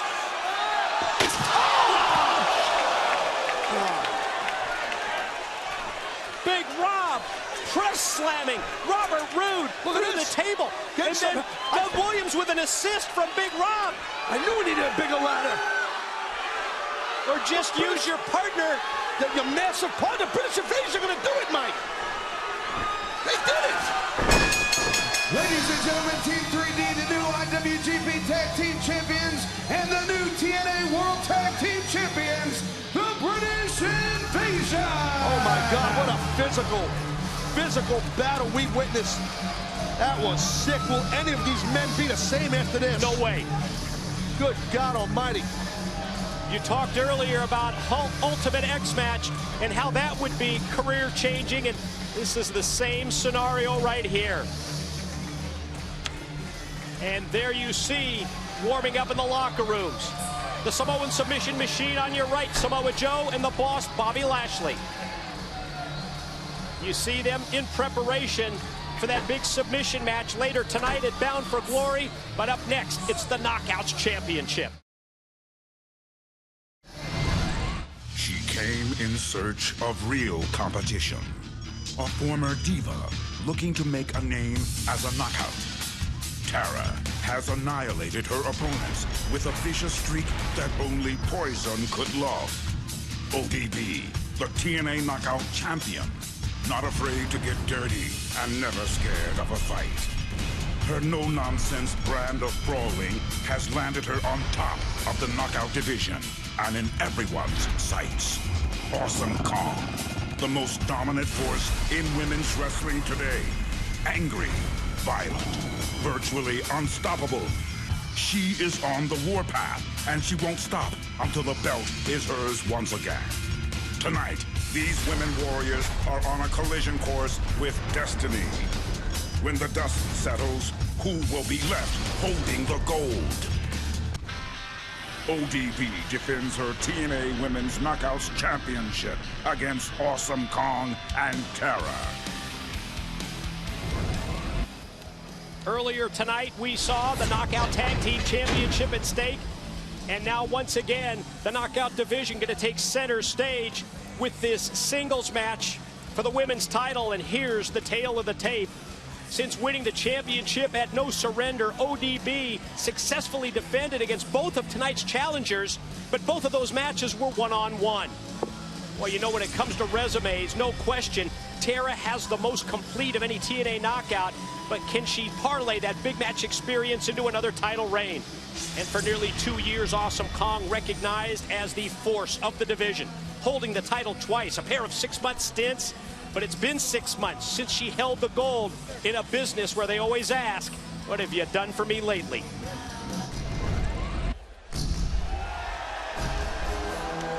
Ladies and gentlemen, Bound for Glory continues with this three-way match for the TNA Knockouts Championship. It is scheduled for one fall with a 20-minute time limit. Introducing challenger number 1. She stands 6 feet 1 inches tall. She weighs 272 and 3/8 pounds. She is Awesome Kong! Well, after what we have seen earlier tonight, Eric Young winning the Legends title. We just saw Full Metal Mayhem Team 3D victorious in terms of the IWGP New Japan titles. The British Invasion winning the TNA World Tag Team titles. And now a three-way matchup where we have a new knockout champion as well tonight at Bound for Glory.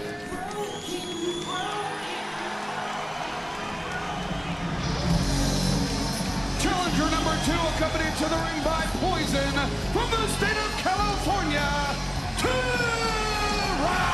How does a the Spider get a ring introduction? What is up with that? I've been wanting to say that Impact the past few weeks. What's with the Spider intro? I don't get that. It's an insect, for God's sake. Just refer to the source. It's Penzer. Who? Dave Penzer, our ring announcer. Oh, all right, that's his name.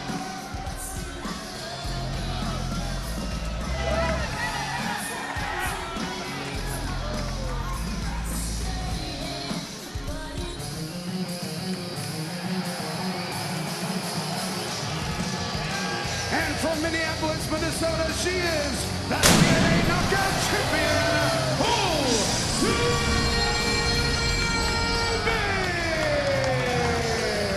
Well, tough task here, tough task. For the Knockouts champion right there, ODB. We talked about it earlier, the two successful title defenses against both of the challengers, Awesome Kong and Tara, but this is a totally different set of circumstances here in the three-way match, Taz. Well, she got the liquid courage going to ODB and Awesome Kong. No warming up in a bullpen here. You know, I don't think Awesome Kong ever played pitcher. Maybe catcher, not pitcher. Kong clearing things already with that championship belt as she tried to take it, and then Tara cuts her off, and these two have really had their problems over the course of the past several months. Now, we've heard Tara say week in and week out how she respects Awesome Kong, but I don't think the respect goes the other way from Kong to Tara. No, the opposite. It's almost as if Kong sees her as a threat, and we talked about that with that big-time resume that Tara brought to TNA. Speaking of threats, I think that's good game plan by ODB and Tara to try and team up and take out Kong, but Kong's just too massive. Yes, the dominant force looking to get that TNA Knockout Championship back. There goes Tara, shot off into the corner and going to take ODB as well. They're going to stack up both of her opponents, and then whoa! Smart, nice thinking, innovative by Awesome Kong. This very dominant, powerful, stable woman. Look at that. Man, she just woman handles or man handles, whatever you want to call it, does Awesome Kong. Both Tara and ODB. Watch this. Oh, man. Tara. This is going to be like ODB both down. Like a 767. Look out below. Look out. That would have been a splat. Wow, stereo nip-ups. Excuse me? Nip-ups. Sure was. Wait a minute. And now the double team. Both ODB, Tara working together with that double shoulder block to take down Kong. Not often that you see the champion and one of the challengers working together, but they got to make that work here against Kong. Again, it's every woman for herself, every knockout for themselves in this matchup. Oh, did you see that? ODB stopping now. Stopping Tara from getting a pin, and Tara doing the same back to ODB. Yeah, working together, but just momentarily. Well, it was good for the both of them, and then you saw that neither's going to let the other get the pin on Kong. First pin, first submission to leave bound for glory as the knockout champ. ODB bringing it. ODB, I respect her. She's not wrestling defensively. She's wrestling offensively, even though ODB is the champion. I think you almost need to do that when it comes to a three-way match. That defensive system that you might employ in a one-on-one match just doesn't work. ODB, a little bit of a strange, bizarre woman. If you have, putting it mildly. If you could look at her, you can see she is a little odd. That's what makes her so special here in TNA. Into the corner, Tara able to avoid the contact, and then look at this. Wow. Speaking of the Spider. Uh-oh. And ODB still a feet. No! I saw her in the background there. I don't think that was the game plan in Tara's mind to help ODB destroy, help Kong destroy ODB. You go into that kind of a move, that tarantula-style move in the corner, and you leave yourself open to having Kong come at you from behind. I think Tara goes the roll here. Cover. Oh, that was close. ODB almost holding on to the title as Tara goes to the top and takes out two for the price of one. That was awesome. Tara cover on the champ. No. Beautiful. That was a beautiful moonsault. Tara definitely could walk out of here a new Knockouts champion. I can see that happen. I can see it happening with Kong doing it. Look at Kong here. Oh, man, she's just ruthless. Wow. The back of Tara's head hit the side of the ring, hit the apron as well on the way down. Yeah, Kong could care less. Right now, Kong now has ODB. Hey, 1, 2, 3, 4. Exactly where she wants her. And especially at this point.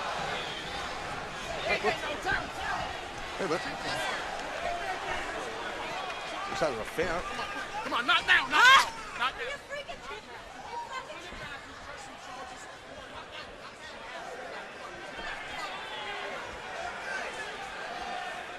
I don't know what happened there.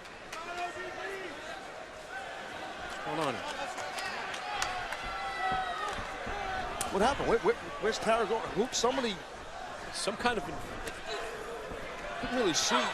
Oh, anyway. What it boils down to, I regroup here for a minute, Mike. Tara's been taken to the, now all of a sudden we have a one-on-one match? Well, I guess so, and I don't know, but right now ODB's trying to hold on to a knockout championship against just ODB, I guess. Yeah, just ODB and Kong right now. Oof. ODB trying to overpower. Oh, no way. Oh. Wow. Not sure that's such a good strategy, but back to the win a second time, and she's able to do it. That's impressive. She might get it. Pin. No. It was close, though. You are not lying. That was impressive, my man. It's like, lifting a small car, man. I mean, what is with the Tara? Where is Tara? I don't understand what's going on here with that. We saw security come in and take her to the back. Oof. As ODB just gets squashed in the corner by Awesome Kong, and then the clothesline. That was vicious. ODB in control here now. And now I'm sorry, Kong in control, I should say. And Tara's coming back down to the ringside area. Oof. Okay, well, that's what the match is supposed to be. Once again, we've got this three-way matchup for the title, and Tara again gets kicked out to the floor. Look at Kong here, Mike. ODB's down and out. ODB's on the outside. Oh! Big time splash. No way she's kicked out. Two. No way. Tara in just in the nick of time. I think Tara was able to break up that pin cover. Oh my gosh! Oh, so nasty. And then right back to the offense with another boot, and Tara shot out of the ring again. Kong is so big and strong. She just grazes one of these women. Just overwhelming. Just drops them. Implant buster. Oh. We have a new champion right here. Pin. It hit. What? Wow, she kicked out the implant buster. All the expression on the face of Awesome Kong tells the entire story. You hit that implant buster, and nobody gets up from that thing. Awesome Kong shot. Disappointed. Raisha Saeed coming down to the ringside area here. That's Awesome Kong's, well, I guess, handler or friend or whatever you want to call her. Sliding a steel chair into Kong. Trying to help Awesome Kong is Raisha. And Kong doesn't want to use the steel chair. She just kicked it right back to Saeed. I don't think Kong needs it. Well, I mean, Raisha is persistent and wants her to. And Kong wants to, apparently, in her mind, beat her without the use of that steel chair. ODB up. Watch out! Oh! Kong gets driven face first into the chair. ODB pin. ODB 2. ODB 3. Your winner and still TNA Knockouts champion, ODB. Oh my God! Holy backfire there, Batman! You got to be kidding me! Kong did not want the steel chair. Raisha was persistent about getting it in there. Just insisted that she use that chair. And in the end, yeah, it sure did backfire. And there you see the result. Kong down right next to the chair. And well, inadvertently, I mean, Raisha Saeed just really screwed up the chances of Awesome Kong. She's just shaking. Look at this, she's shaking. Wouldn't you be shaking if that woman was looking at you wanting to rip your head off? Well, I was trying to read Raisha's lips.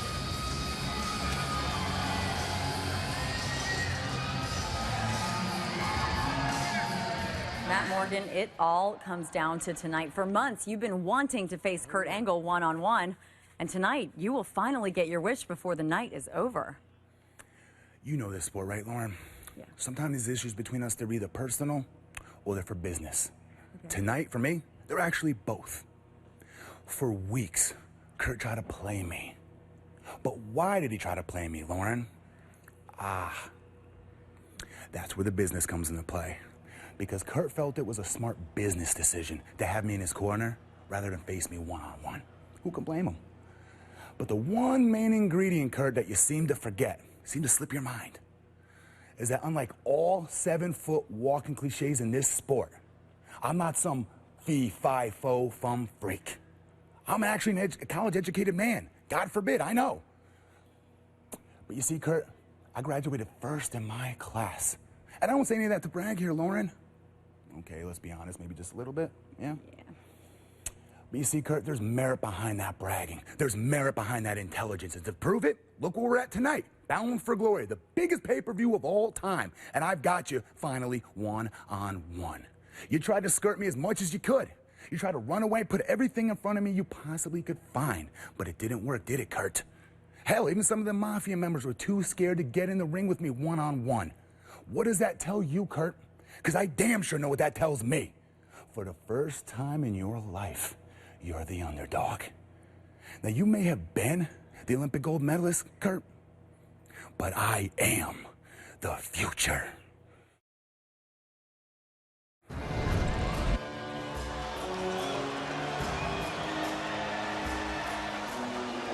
Ladies and gentlemen, the next match at Bound for Glory is a submission match with a 15-minute time limit. Introducing first, representing the main event Mafia, from the nation of violence, the Samoan submission machine, Samoa Joe! Well, you're going to witness something here, ladies and gentlemen. It's going to be pretty cool. Submission match. You only win this match via submission. I had an opportunity, Mike, over the weekend here, the Bound for Glory weekend, to have a conversation with both Bobby Lashley and Samoa Joe. We're in for a treat here, my friend. I'm telling you that right now. They're both locked in. I can't wait to see it.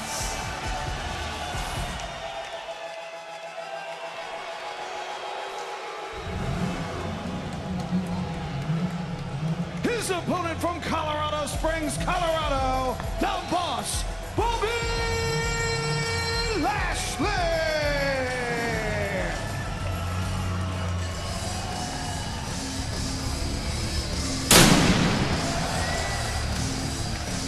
And as you can see, the ribs of the boss, Bobby Lashley, still taped. And we saw what went down on Impact involving Bobby Lashley and the War Machine Rhino.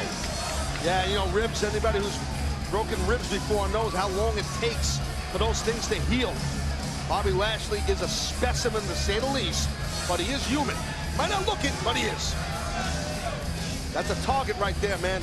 Samoa Joe's looking at a target around the waist of Bobby Lashley. Bobby's really got to be defensive with Joe and prevent him from getting to that midsection.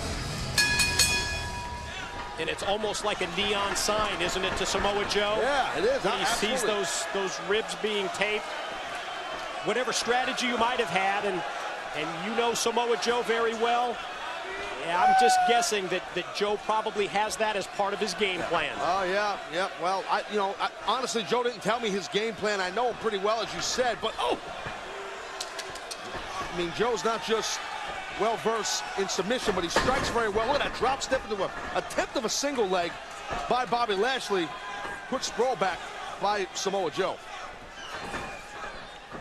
And they lock it up, collar and elbow, and Joe going to try and overpower Lashley, but not sure that that's going to work. Is Lashley able to turn it around on him in the corner?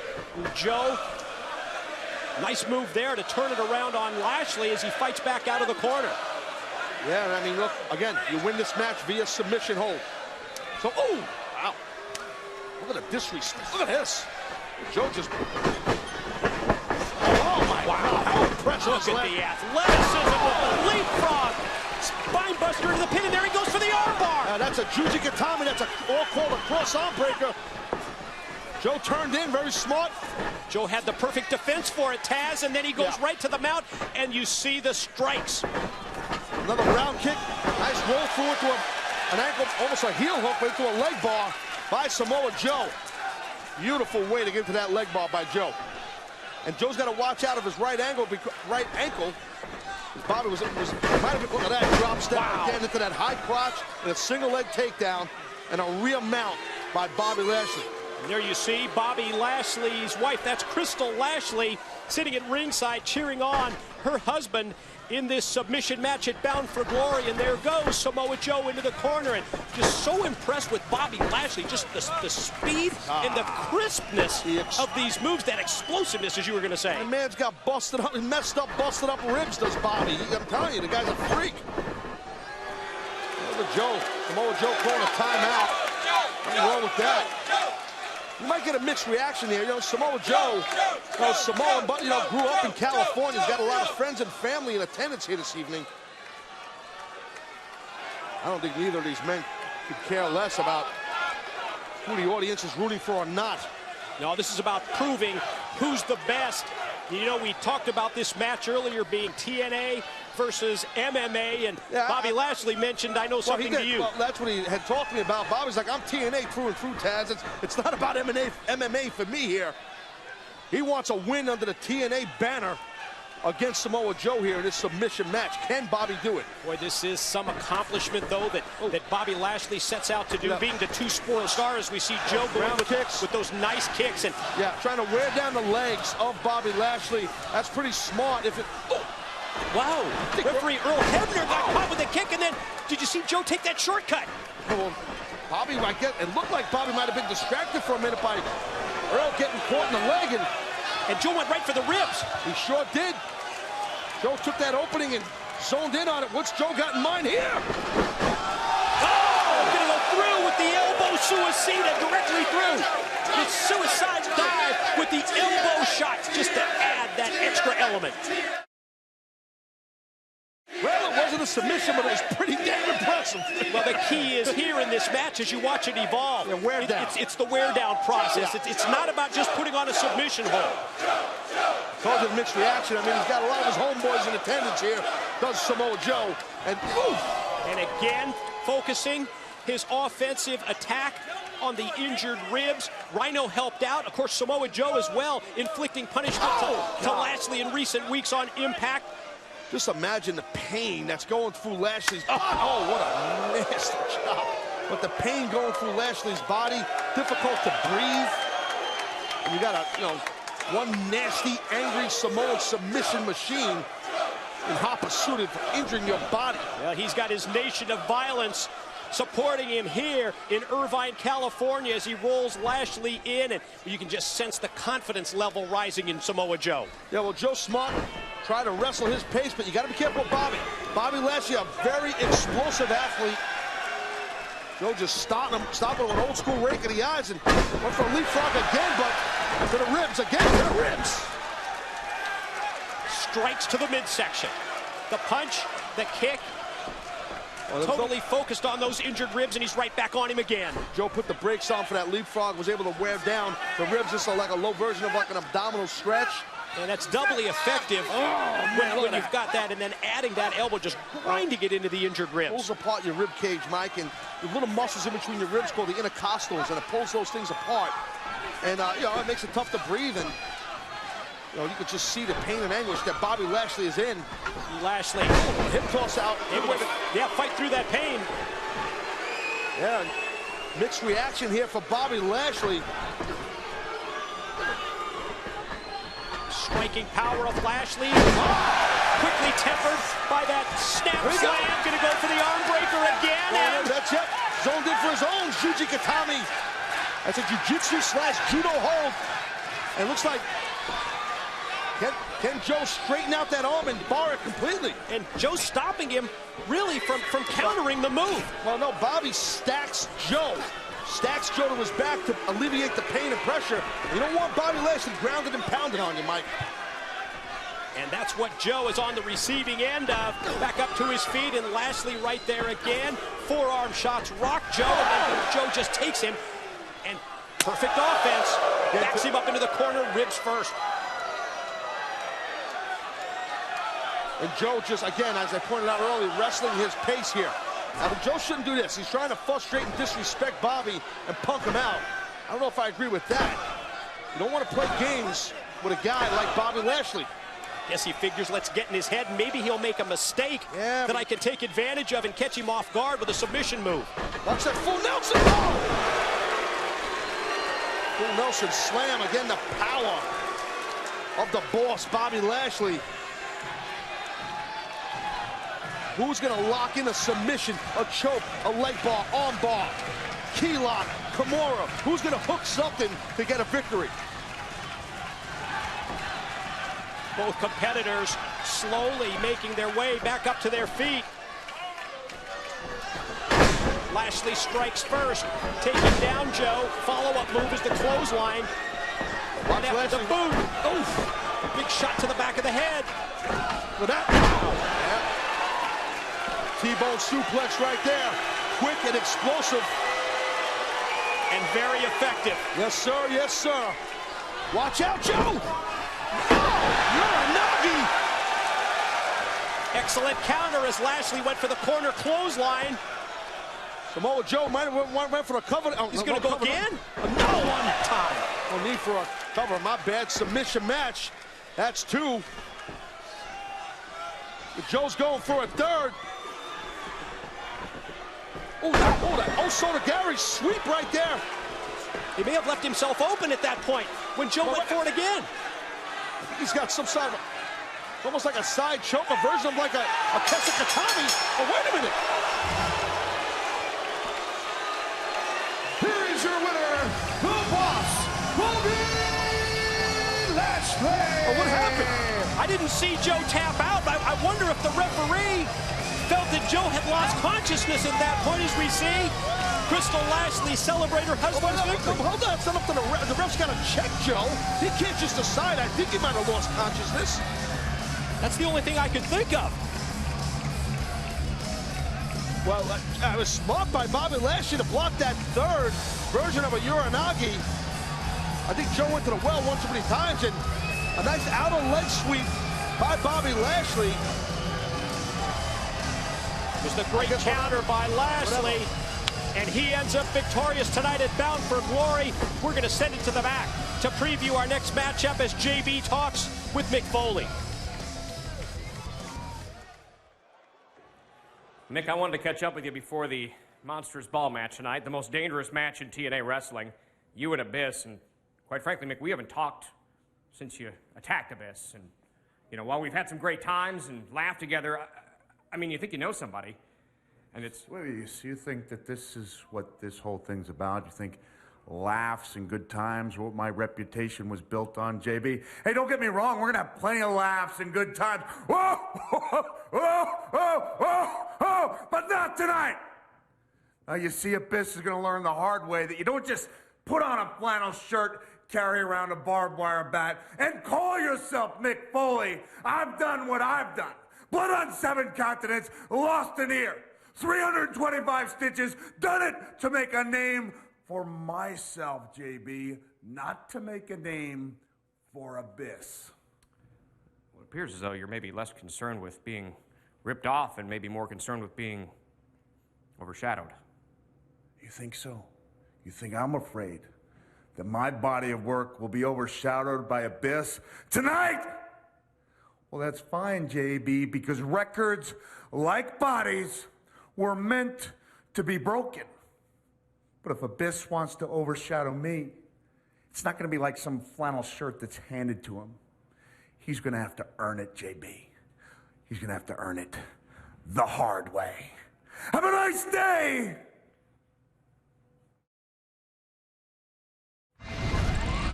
Kevin Nash, he's got Foley's barbed wire bat. Oh my God! Here comes the monster Abyss, and he's got a barbed wire bat of his own. I want to thank you. Show my appreciation. I got you a little something. Mick, it's beautiful. When you feel the warmth of your own blood dripping down your own face, it's not the worst feeling in the world. It feels kind of good, actually. Mick Foley, you owe me answers! You were my hero! I idolized you! All I was trying to do was save you.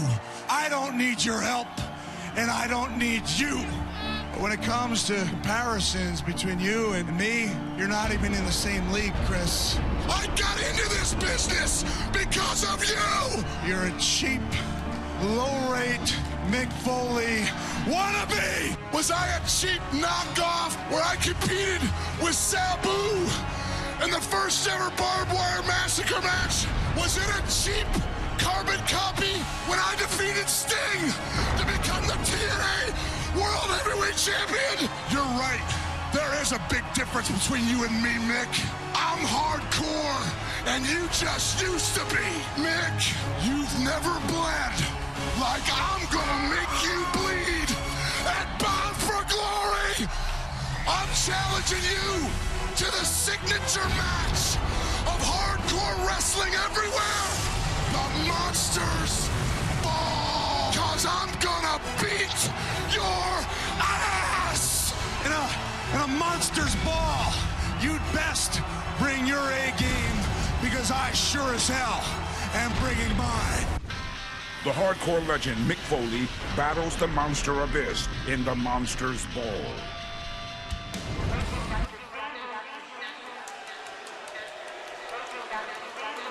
Ladies and gentlemen, this is your special guest referee, Dr.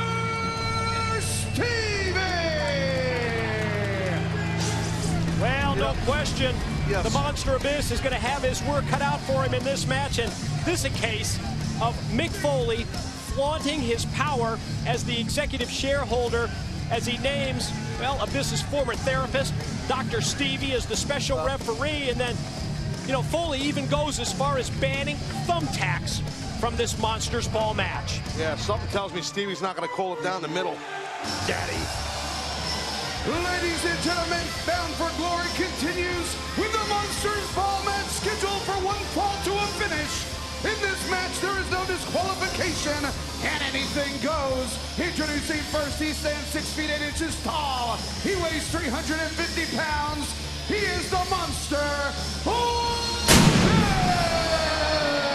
if anybody watching Bound for Glory right now has never witnessed Abyss compete, you're in for something unique. Because that's Mick Foley with a bat wrapped in barbed wire to the back of Abyss. No ring entrance required for Mick Foley, and you hear the opening bell signifying and signaling that this Monsters Ball match officially underway. And Foley strikes first and strikes effectively with the barbed wire bat. We heard Mick Foley say earlier that he sacrificed his body for himself, for his success. He being Mick Foley, not for Abyss. He just feels that Abyss is a carbon copy ripoff of him. You know, honestly, I don't think that's true. I mean, I don't. Do you? No, not in the least, especially when you look at what the Monster Abyss has accomplished here in TNA. Foley hits the neck breaker up on the ramp, and the hardcore legend's going to climb. Okay, this is all legal. Monsters Ball. This is just straight up unsettling physicality and violence, ladies and gentlemen. Good chance this is going to get very ugly. And Abyss going to follow suit. And as Foley, what's going on here? Is climbing up that stage, we see that Abyss is right there as well to meet him up the truss. And well, where's Mick trying to go? I mean, if he was going to jump on top of Abyss, Abyss is climbing. Well, maybe Mick wants to get down, but he's got to punch Abyss in the face a bunch of times before he gets down. Maybe Foley anticipated that he had Abyss worn down to the point that he could inflict more damage, like those shots are one after the other.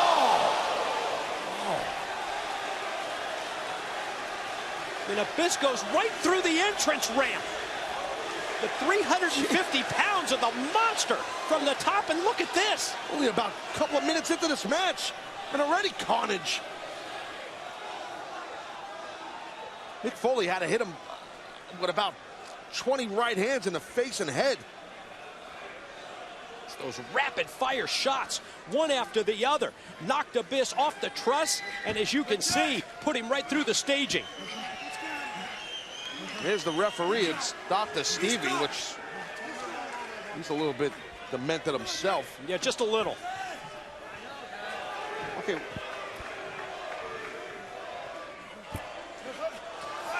Well, watch out, watch out, watch out!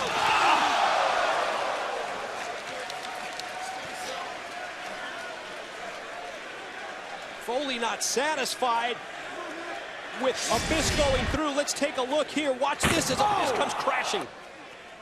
Just a nasty landing by the monster Abyss.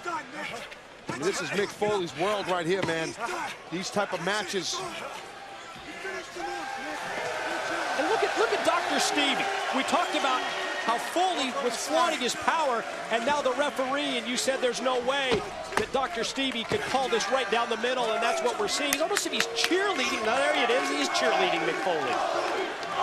Oh, yeah, he's a doctor. You think he'd be helping out Abyss, but he's not a general practitioner. He's more of a twisted psychologist. Good job. He's patting him on the back as they come back towards the ringside area, and Abyss is still up in no man's so land. what is the deal? Is the match over? Is Abyss done? I don't know what's going on here. The referee, you're right, is what Mick and... Well, Abyss is finding one way or another. Just came through the ramp. Sure. What the hell is that about? Oh, and he meets Foley head on. How did he get through the ramp? I understand how to get under the ramp. God, how did he get from point A to point B? That's what I want to know, too.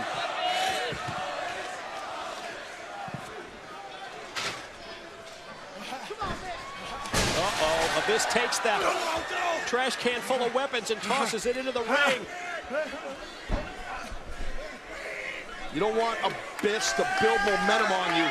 He's a large, dangerous man. And he's taking apart the steel guardrail from the ringside area. This is where it gets very dangerous here. Well, yeah. Oh, no. And now he's going to take one of the barbed wire boards.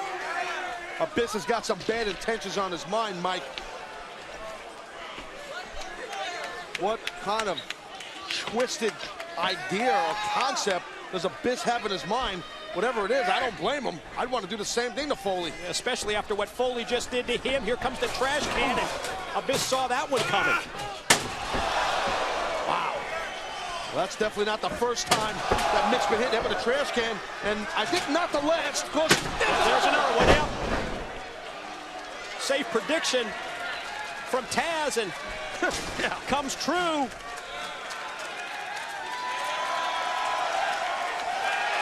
And you see Abyss as he turns around and looks for whatever weapon he wants to employ next. You saw the eye contact that he made with Dr. Stevie. And now that's the second barbed-wired board. He set up one outside the ring, and now he's going to take this one and bring it inside. They don't sell those at Home Depot, right? No, I don't think, no, I don't think so.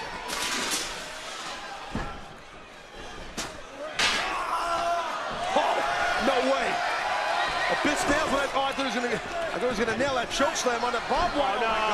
Oh, the double DDT.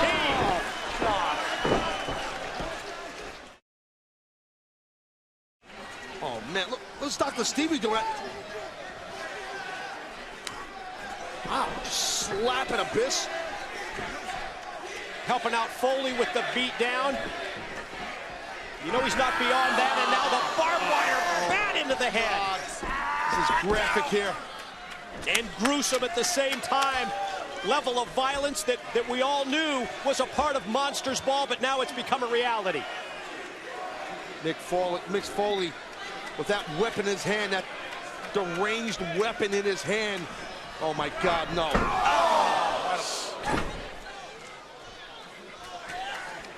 Oh, you said it a couple of weeks ago, Taz. You said the evil, the dark side of Mick Foley was about to emerge, and you were right on the money.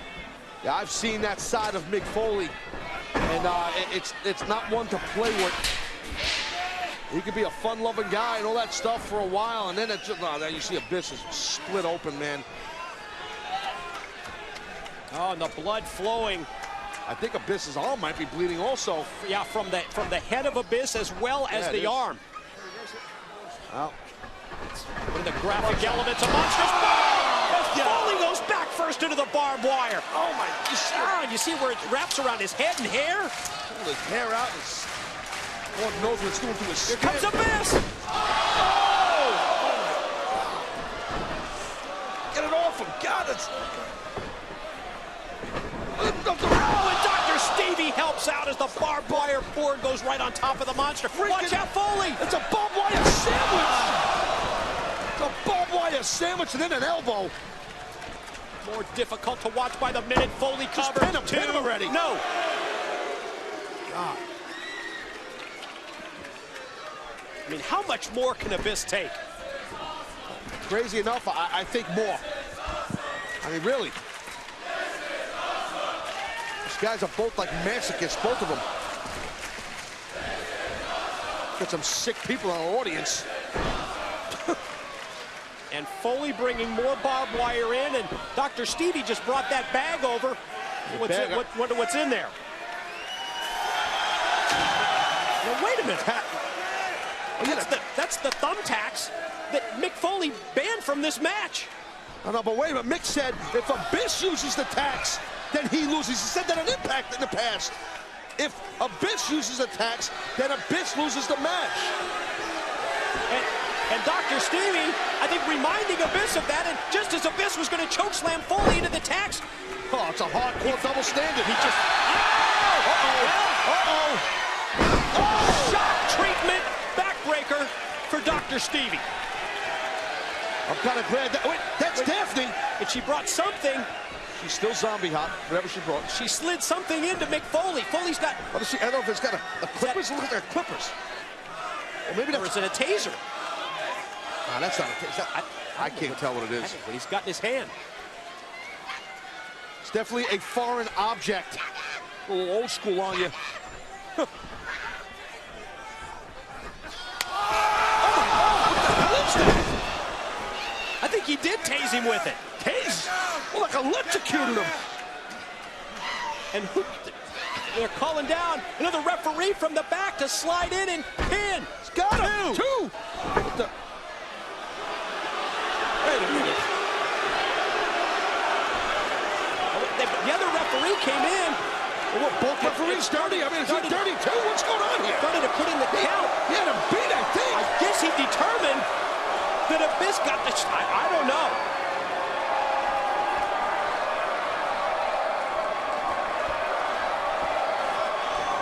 Well, now look at Mick Foley, Mr. Sacco. Got a barbed wire mustache. Oh! And Abyss able to come up with the drop toe hold. Foley into the barbed wire. Here's two. And Dr. Stevie pulls that. Wow.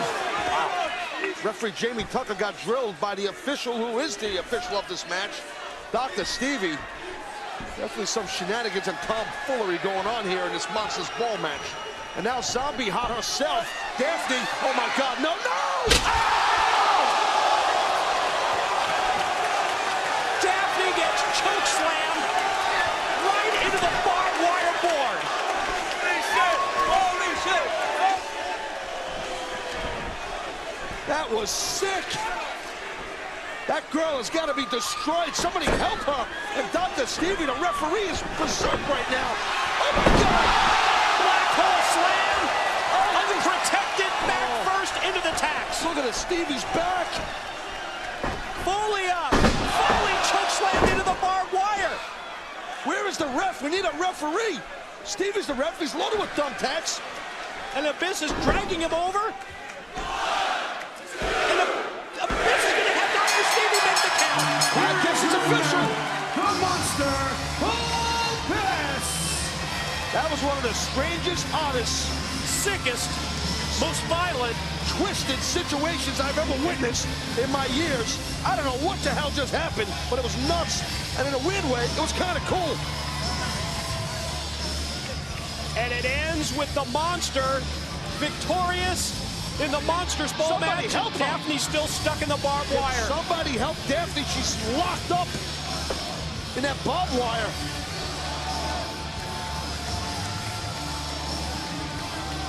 Look at his arm. Look.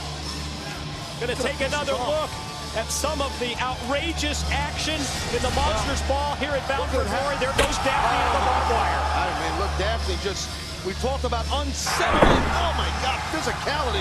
Look at it back. The tack's all stuck in Stevie's back, Dr. Stevie's back. Wow. And it ends with the Monsters Ball matchup. Going to the Monster Abyss.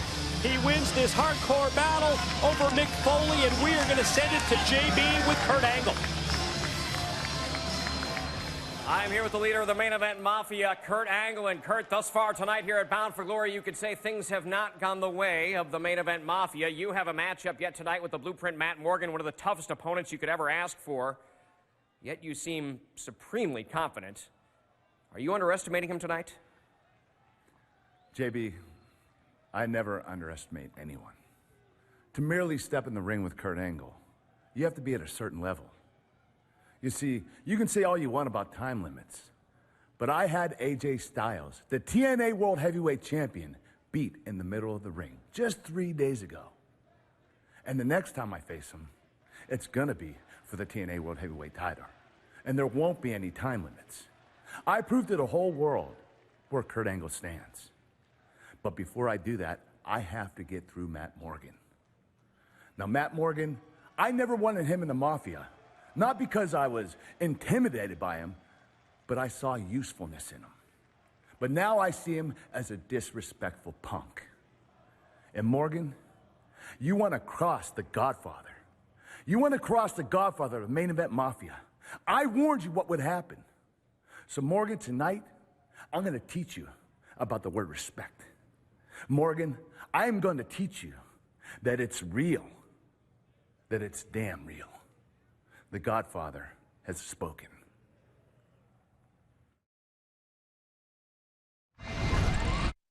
Listen, Matt, the last couple months have been a bumpy ride due to your misunderstanding of my good intentions. Maybe you're a little bit too immature to understand it now, but in due time, you will. You are on the cusp of being the newest member of the main event Mafia. I'm 305 pounds right now in the best shape of my life. I'm the only giant in the sport with a set of abs on them. That's by design. That's not just to look good. They're not just built for show. Those abs are built to go. Matt Morgan is the epitome of what you want in professional wrestling.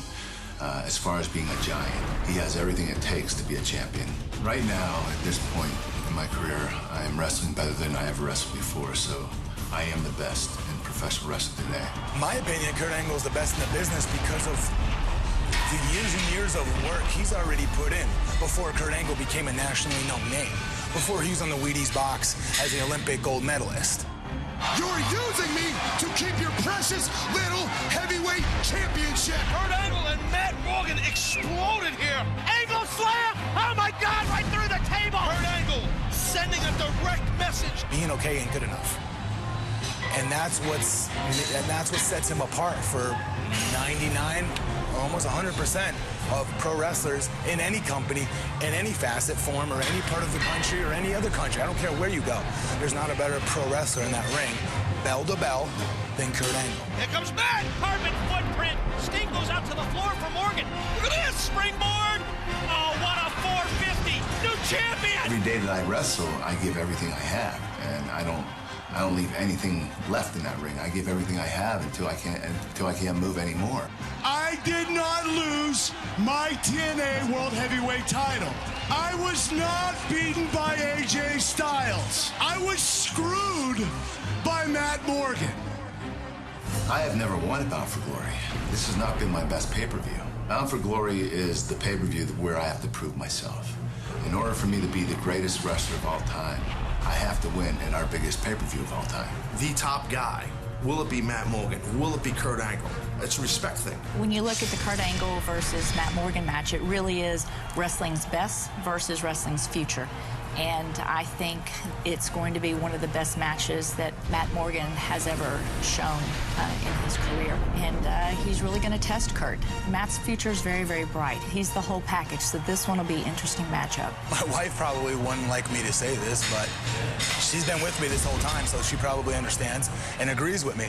This match is absolutely, positively, 1,010% and any other corny cliche you can come up with, the most important thing to me right now in my life. God willing, things go well, I don't get injured, and that I step in there and I have my best match ever. That's the most important thing. You know, when you have a pay-per-view like this where so many people are watching, biggest pay-per-view of the year, more people watching than ever before, you want to have your best match. You want to be at your very best. It's wrestling's best versus wrestling's future, as the Olympic gold medalist Kurt Angle takes on the Blueprint Matt Morgan.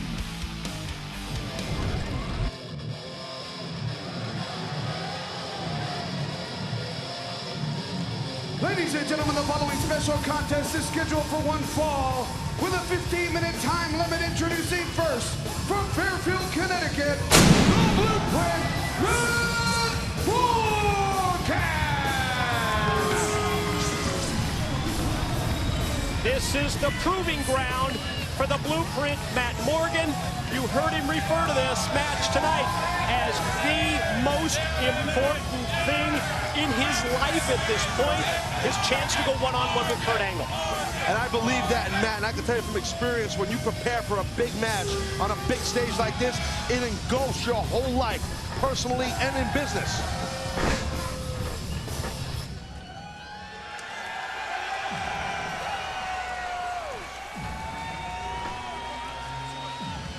His opponent is from Pittsburgh, Pennsylvania. He is the Godfather, the leader of the Main Event Mafia, and he is professional wrestling's only Olympic gold medalist. He is Kurt Angle.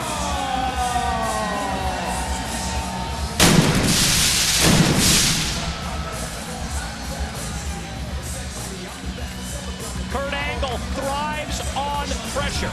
He has throughout his entire career. And when you look at the situation for the Main Event Mafia as it relates to Bound for Glory, you can't find too many positives. Kevin Nash losing the Legends title. Booker T, Scott Steiner no longer TNA World Tag Team Champions. And Bobby Lashley defeating Samoa Joe.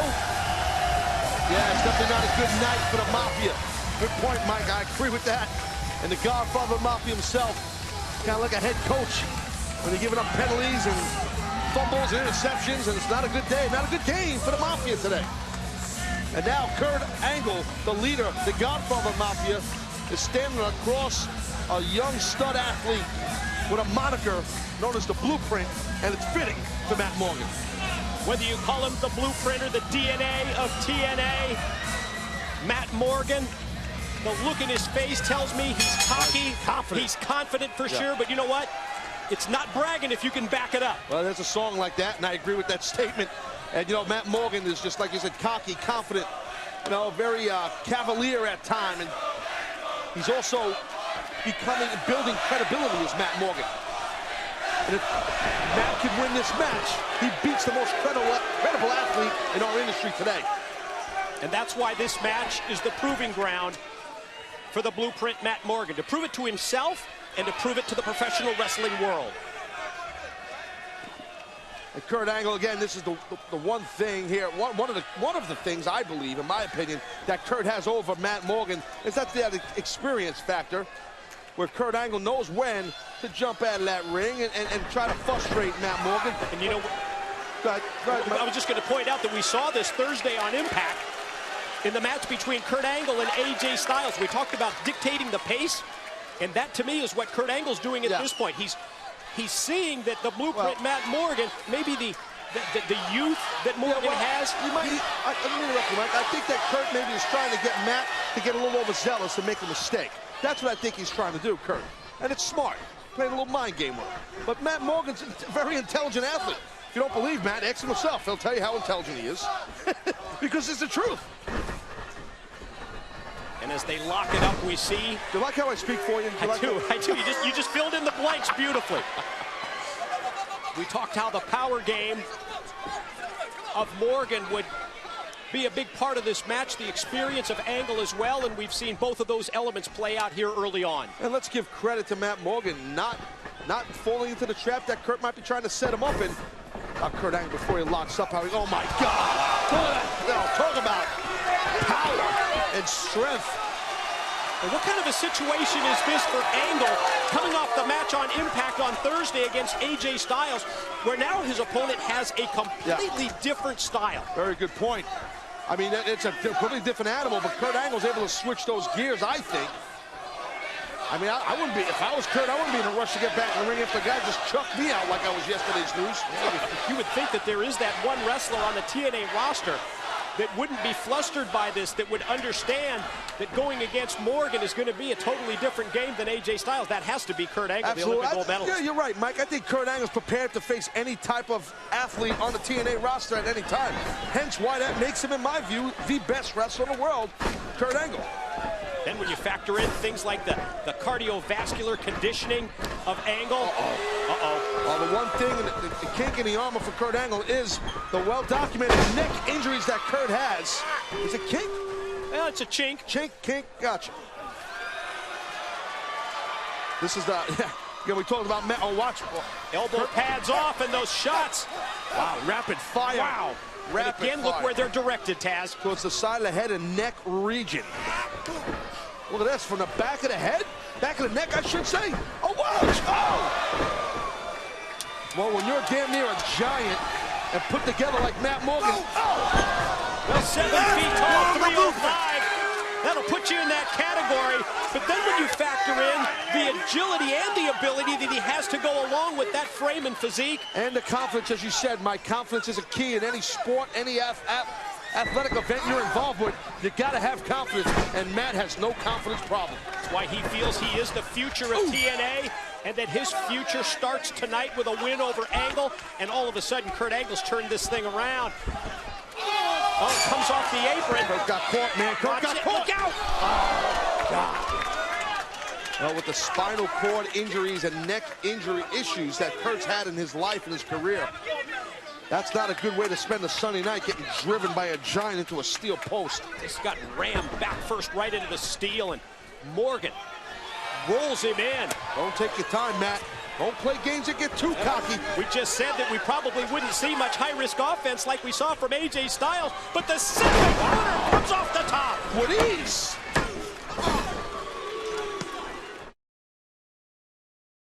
God, how impressive is Matt Morgan? We very rarely see Matt go to the top rope. Supposed to hit the lighting truss if he goes because he's so tall. Well, I'm exaggerating, but you get my point. Oh! Like a bicycle kick, nobody home. Oh, wow! Well, that's the way you chop a redwood down. Take out one of those big limbs, those trunks. And that would be the specialty of Kurt Angle. Get the big man down on the mat, and now you can out-mat wrestle Matt Morgan. Yeah, well, look, if it comes down to mat wrestling, Matt Morgan is not in the right world when you're in there with a 13-time world champion and Olympic gold medalist named Kurt Angle. He will decimate and pick apart a body part, and we're seeing that right now with a single-leg Boston Crab by Kurt Angle. He's about to turn. It's not a Boston Crab yet. If Kurt turns Matt to his belly, it would be. And I think he's gonna. Let's see if Morgan has an answer. No, instead, he's going to stake out that leg, stake out the knee, and turn it into a figure-4 leg lock. This is one of the most, I'm telling you, Mike, I've been in figure-4 leg locks. It is one of the most painful holds you could be in. Look at the pain that Matt Morgan is in. And at the same time, his shoulders were down for a 2 count. And Kurt is putting a load of pressure on the lateral collateral ligaments of the patella. Those are muscles and joints and ligaments that make your knee work. Look at that. Look at Matt Morgan's knee. Now, how difficult is it for Angle to apply that figure-4 to someone with the long legs? It's actually easier, Mike. You have more leverage. Kurt's legs are shorter. Matt's are longer. You have more to work with. It's a bigger target. Absolutely. Good question. But the answer is it's easier to work on a guy's leg with a figure-4 when his legs are longer. Look at that. I mean, geez. I mean, the knee, the left knee of Matt Morgan is bent up. Matt's got to see how twisted it is. Yeah, Matt's got to do this to try and turn to his belly, Mike, to alleviate some of the pressure. And if he can get totally rolled over, there's a chance that he could even reverse it on Angle, but right now it's Kurt Angle with all the control. What a mastermind, mat technician Kurt Angle is. To go after a limb, go after a knee or a leg of Matt. Or an ankle. Or an ankle, to work to maybe get the ankle lock. Mm-hmm. Yeah, Matt's in dire straits right now. And he's fighting through the pain here, and that's one thing, but the longer he's in this... Turn him. He's in the middle of the ring, too, Matt. There it is. Oh, there you go. Finally got him turned. Now the pain switches to Kurt's side. Again, the mat awareness. We talked about that with Kevin Nash earlier. Mat technician. Mat technician. Knowing where you are in the ring at all times. Use the bottom rope as an ally to break a hold. Yeah, that ring awareness, nobody better than the Olympic gold medalist, and Angle going to go right to the offense here. Series of shots to the head, and then Morgan from his knees is able to clothesline Angle. Clothesline, you're not kidding, it was a clothesline. But Matt can't capitalize, Mike. Matt Morgan can't capitalize. He's hurting, man. That knee's hurting. Got celebrities all around ringside. That's Sean Stockman from Boys to Men looking on, watching it Bound for Glory. Had Joey Fatone earlier on the pre-show. Got your buddy Denny Hawking from Major League Baseball here today. Celebrities all around the ringside area at Bound for Glory. While my man's wearing a Phillies hat, that's another story. Matt Morgan now trying to mount some kind of a destructive plan to get Kurt Angle going.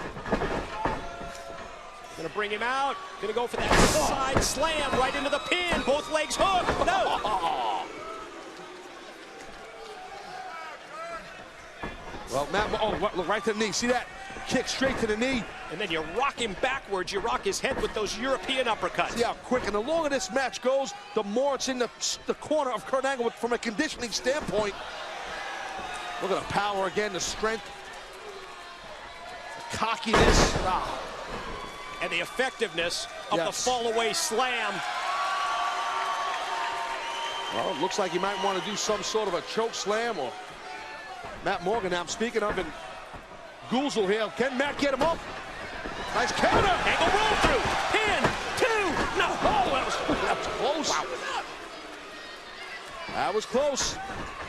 Oh, got caught. Kurt got caught. Wow. Choke slam. Cover for Morgan. No. Woo. Don't get frustrated now, Matt. Matt Morgan not moving as quick as he was earlier. Again, we're talking about from a cardiovascular standpoint. We saw in those packages, those awesome packages, Matt Morgan training and doing sprints, doing cardio on an elliptical machine and all that stuff. That's great, but you got to wrestle. And you're in there with Mr. Wrestling himself, Kurt Angle. Morgan telling the world that it was time. Maybe he was going to go for that elevator. Whatever it was, he took too much time. And as a result, he's on the receiving end of these series of suplexes from Kurt. Yeah. Trifecta, triple German suplex. Again, the grip strength of Kurt Angle. Never letting go. Angle slam! Oh! Morgan able to avoid it. Clothesline missed, but the carbon footprint was there. This could do it. Here it is. Here's 2. Upset. Not yet. Man, Kurt got drilled with that carbon footprint. Drilled. Morgan stalks his prey. Angle able to roll out of the way. And boom, there it is. Got him. Angle slam. 2. No. Matt Morgan. Frustration on both sides now. I don't blame them.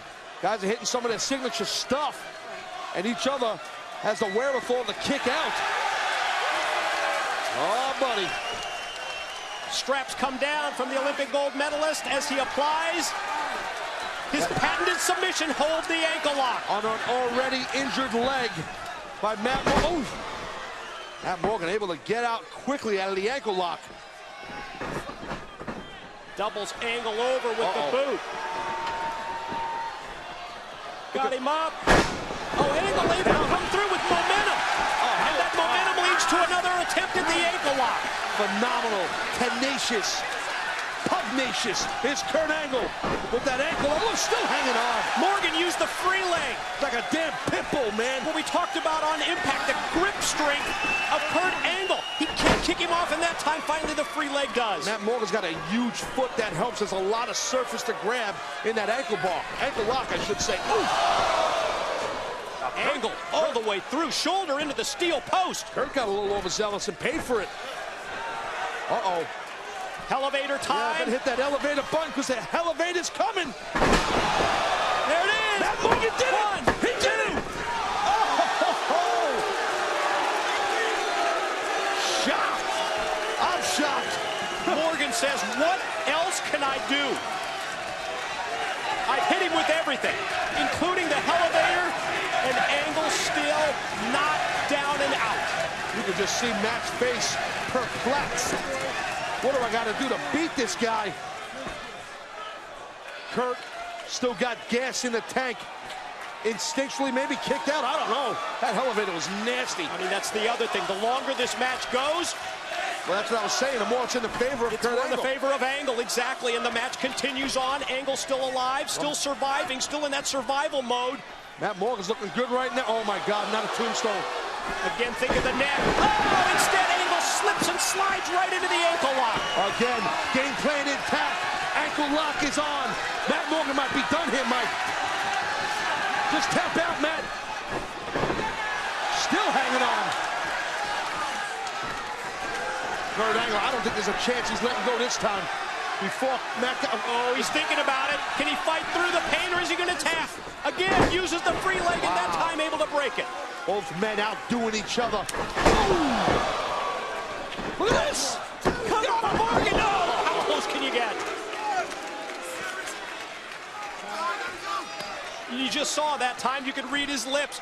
What else do I have to do? Yeah, I mean, I don't know. I mean, if you're Matt Morgan, I mean, you got to get frustrated, and you got to be like, okay, what next?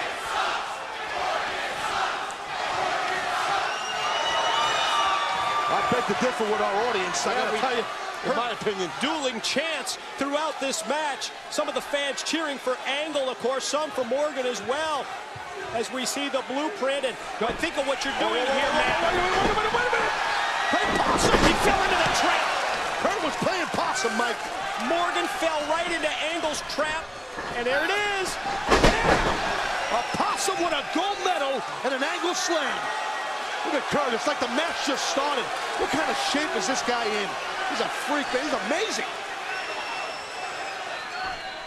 Frog splash off the top. Here it is. It is no. Wow. We're witnessing Matt Morgan grow up right in front of us. I'm telling you that from in my opinion, Mike. Matt Morgan is evolving into a star in this match. To kick out of that right there in this point in the match, good God. What an incredible series of near falls from both of these competitors. Angle turns his back to Morgan, and that could be the mistake that cost him. Victory roll, that's a victory roll. Angle on top. That's a victory roll, that's a victory roll. Here is your winner,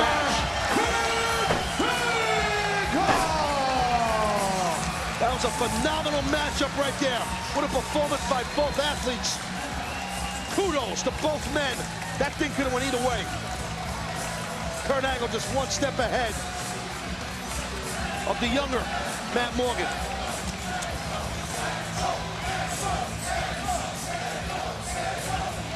What a match.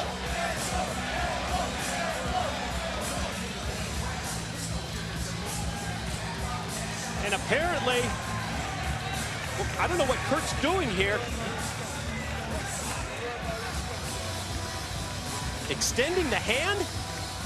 I'm a little surprised myself. I'd expect to see that from Kurt Angle, to be honest with you. Well, I think Matt really, you never know with Kurt. Oh, hey, you know what? Wow. Hey, I'm not sure Matt Morgan cares or not. I think he might, but Matt Morgan just earned Kurt Angle's respect.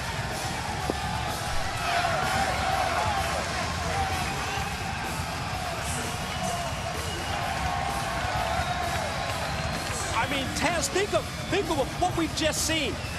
You referenced it as earning the respect of the Olympic gold medalist Kurt Angle. At the same time, it's almost as if Angle just gave the blueprint the seal of approval. You gave an endorsement. You get an endorsement by Kurt Angle. That's pretty freaking good. And you know what? I think Matt Morgan earned Kurt's respect because they were in a battle in there. And Kurt's a competitor at the end of the day. Put aside main event Mafia and the Godfather stuff. He's a competitor. And Matt Morgan, like I said, I really believe we just witnessed that man, Matt Morgan, grow up big time and become a star.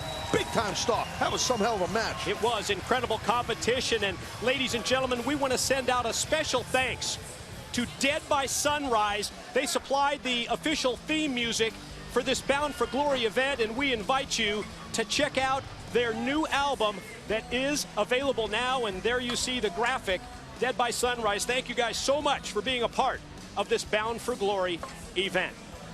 And let's set the stage at this point for our main event, the TNA World Heavyweight Championship. What kind of show has this been, by the way? How awesome has Bound for Glory been so far?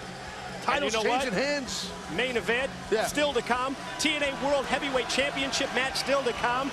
I mentioned AJ versus Sting still to come. Yeah, I think that's still to come.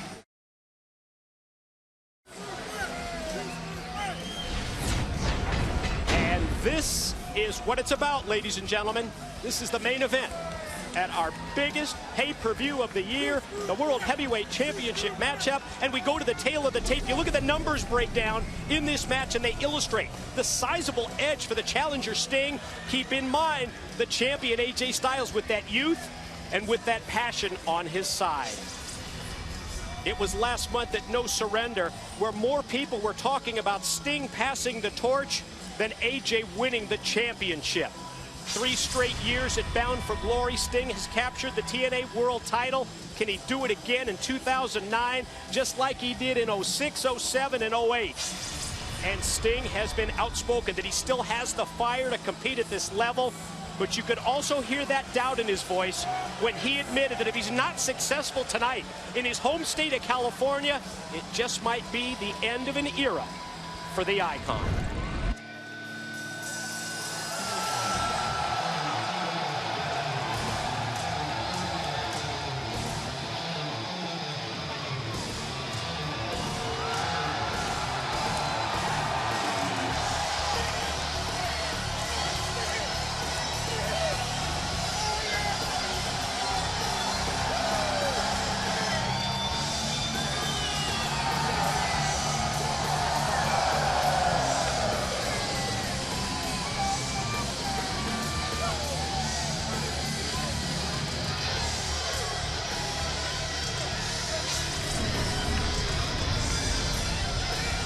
Well, we have seen it on several occasions tonight. I guess you'd call it a home ring advantage, Taz. Yeah, welcome home, Sting. We saw it earlier, and we see it now as they blow the roof off the building here in Irvine, California. It's a homecoming as they welcome the challenger for this title match. Massive, massive reaction for a man known as the Icon.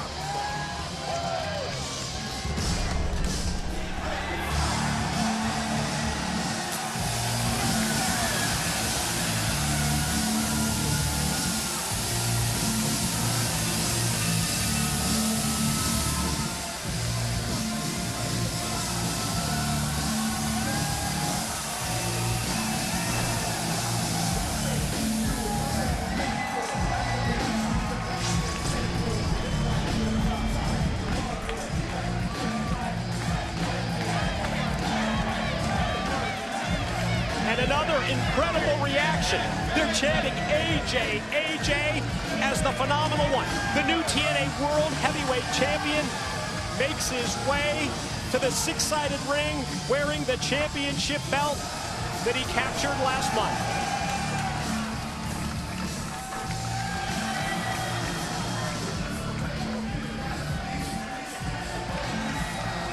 Big time match, big time event.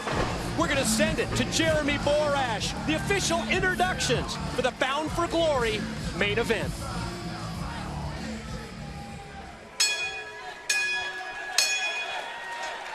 Ladies and gentlemen, the following contest is scheduled for one fall with a 60-minute time limit, and this match is your Bound for Glory main event for the TNA Heavyweight Championship of the World.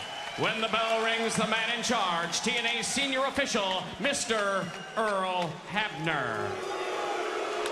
And now, ladies and gentlemen, live from Irvine, California, it's time for your Bound for Glory main event of the evening. Introducing, first of all, standing in the corner to my right. He weighed in this morning at 250 pounds and comes to us from Venice Beach, California. Ladies and gentlemen, this is the challenger, the Icon, Sting.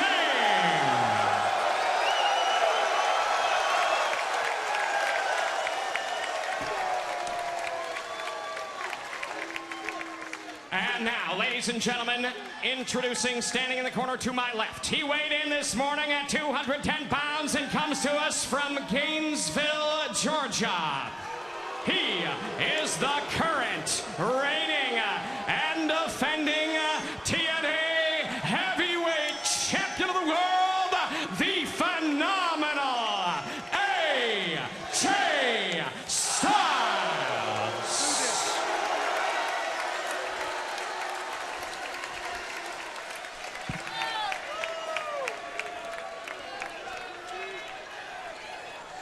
Well, I think the stage is set, Mike. What do you think? Oh, now you got the goosebumps, Yes, that's for sir. sure. Yes, sir.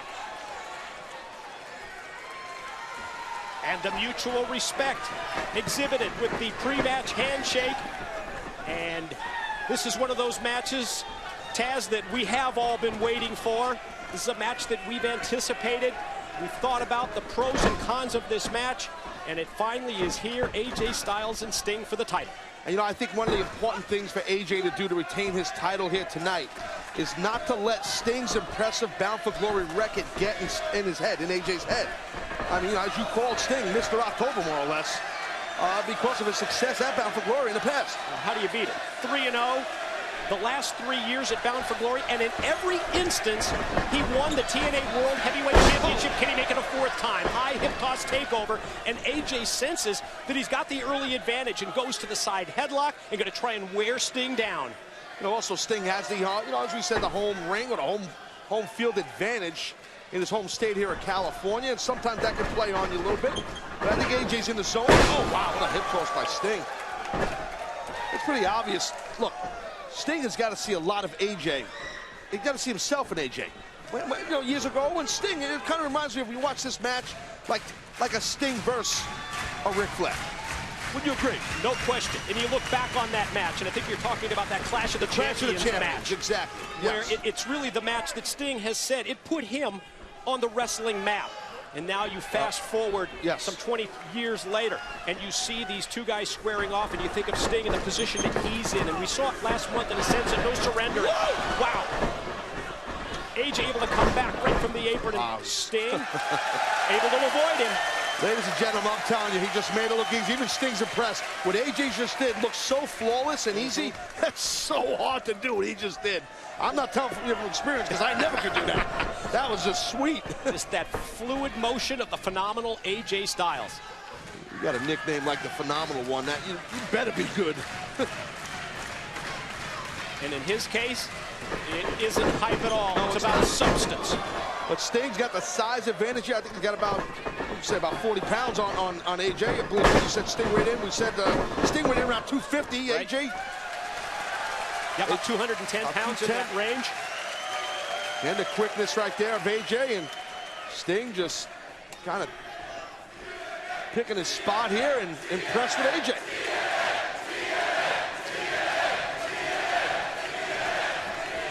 And I'm telling you, that's got to motivate both these guys.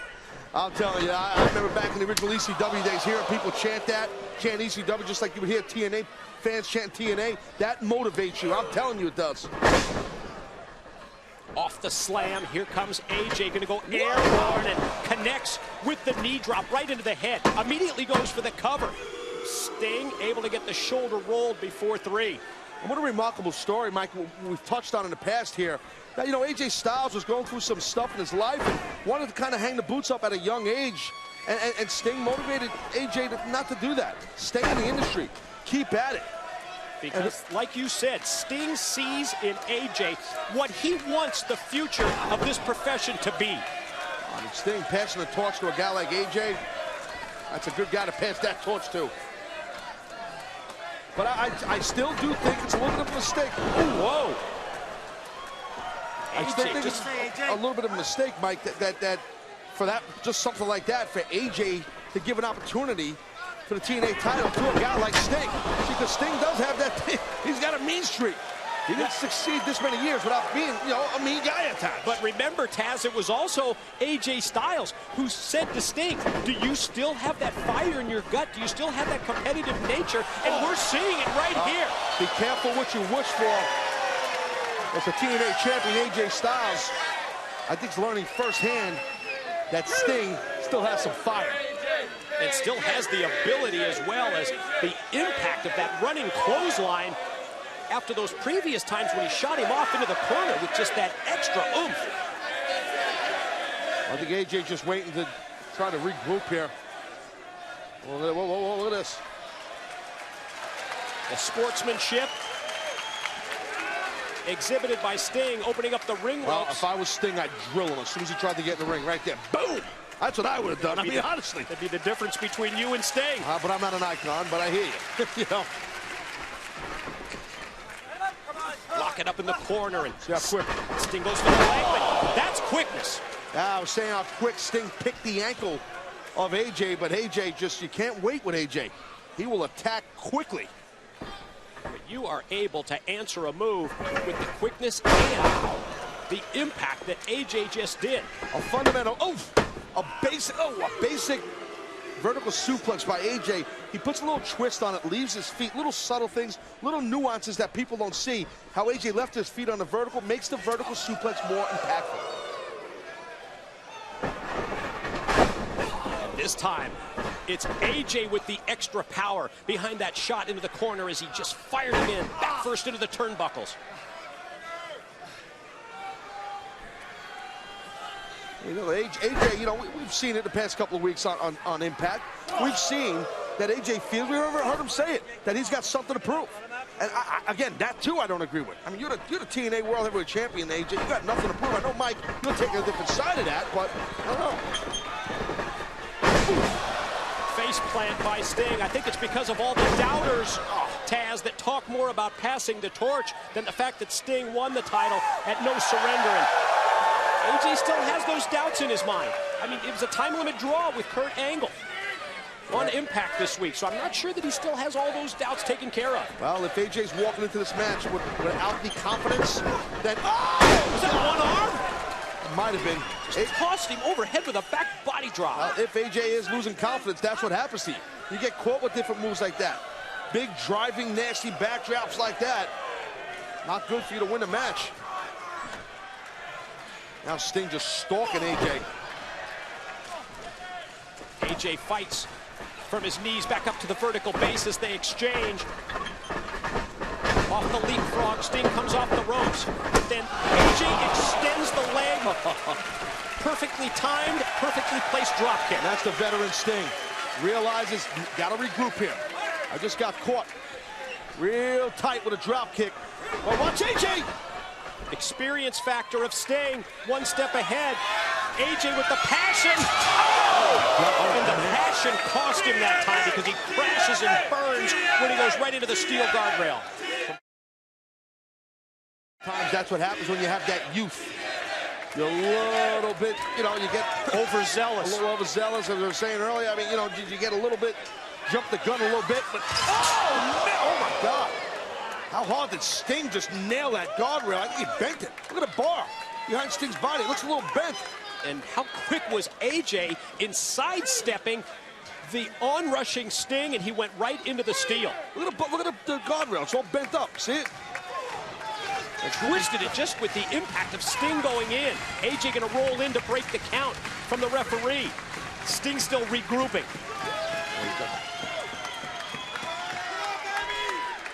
Well, I think at any time AJ wants, if he can get out of the ring here, and AJ, you don't see that much. AJ showing respect. You don't want to go out there and get some steam on Sting.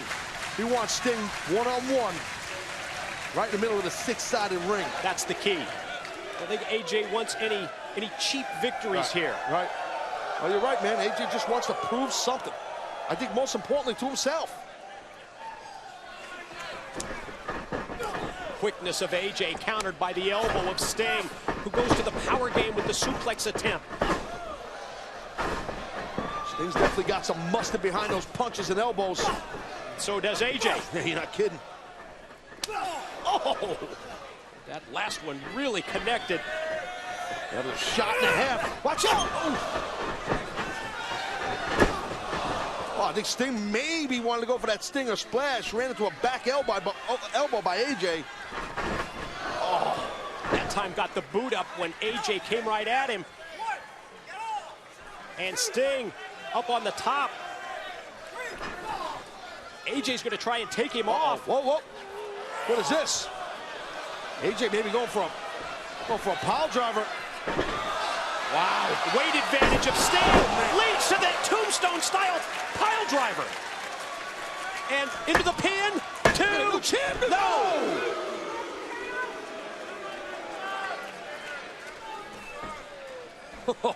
Boy, that's some resilience just when it looks like AJ is going to connect with the tombstone pile driver, Sting does instead. Oh, he might be hurt. And the instincts AJ might be hurt. Of Styles enable him to get the shoulder up before 3, and I think it's a wise move to roll out, clear the cobwebs, come back, first shoulder block, forearm shot, then go springboard. Man, love that springboard to that nasty forearm. Here we go. To the cover, to the pin. No, not 3, just 2 for Styles, another near fall.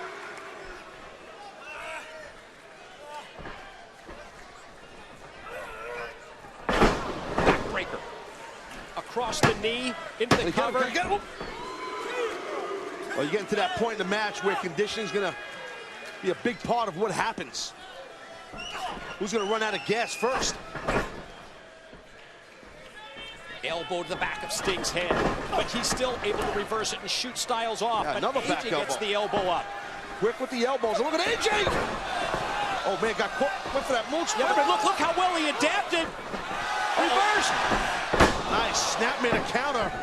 Might have been going for that scorpion death drop. And there it is. That time he caught him with it. He got the scorpion death drop. First time, not so good. Didn't work. Second time, to perfection. Well, yeah, you're right. And I think the second time there was more momentum and torque behind it because Sting was spinning and moving and countering. That's what made it so effective. There it is. Stinger splash in the corner. And AJ never saw that one coming. Another one. Scorpion death drop again. If Sting can cover, we're going to have a new champion. He's doing it again at Bound for Glory. 2. Wow, you see that quick moment of Sting's eyes. A little shocked. Almost saw it for the 4th year in a row.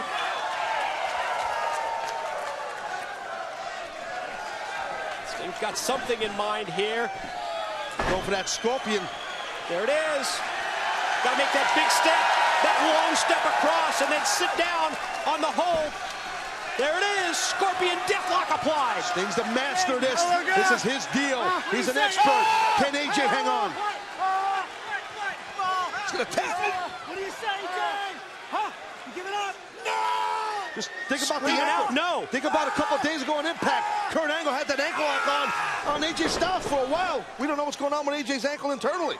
But AJ able to dig down deep and get that adrenaline rush going, get the power going in his legs, and able to block the scorpion deathlock of Sting. Now that's impressive.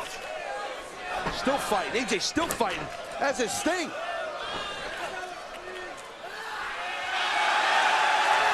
Oh, old school here. Wow. I guess Sting can pick that pace up when he wants to. Clothesline, cover, 2. Still not enough.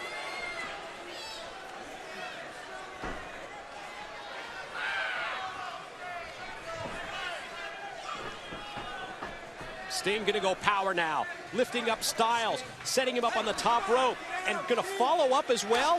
You gotta be careful with AJ on the ropes. AJ's at home on those ropes in the corner.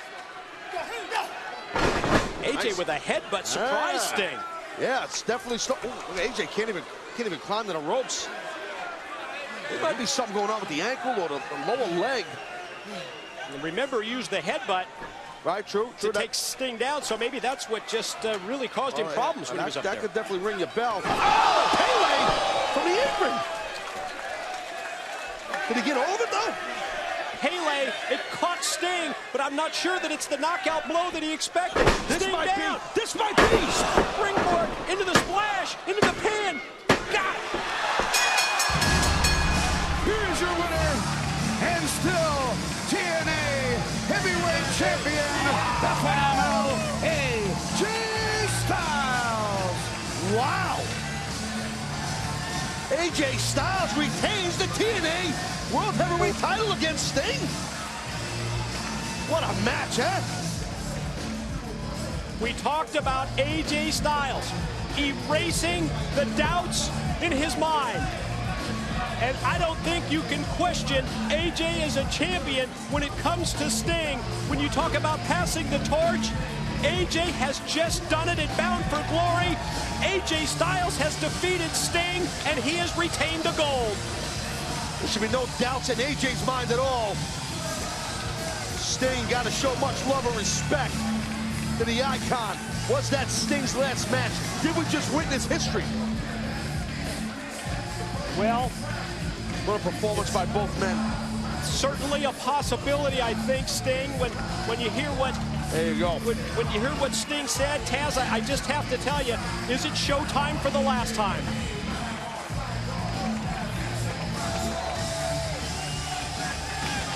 Something to think about as we see the Icon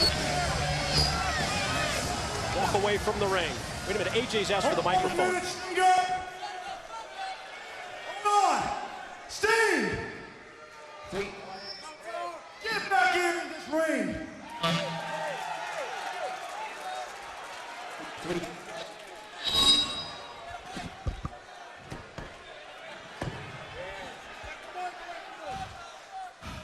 You've entertained these fans? Well, it seems like... All right, is everybody listening now? Sting, you've entertained these fans for 23 years. This is your home state of California.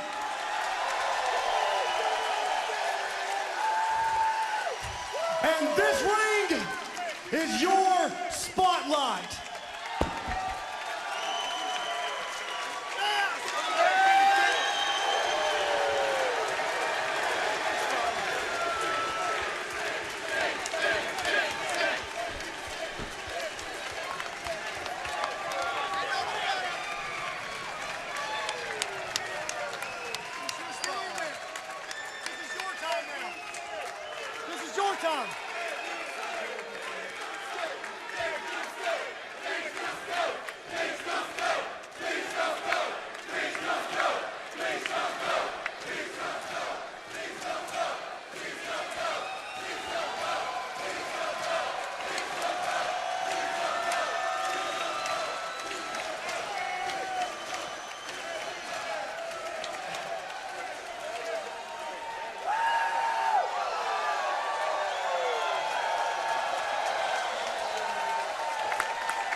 Thank you. Thank you. I really didn't expect to be back here right now because this moment is not about me, it is about our new world champion.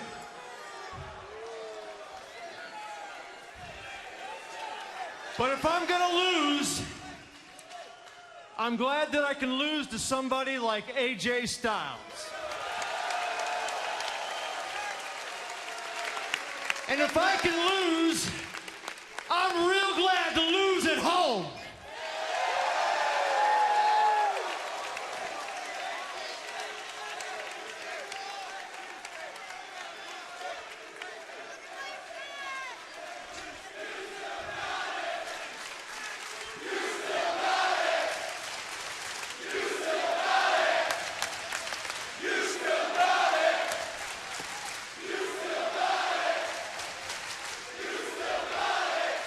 Thank you.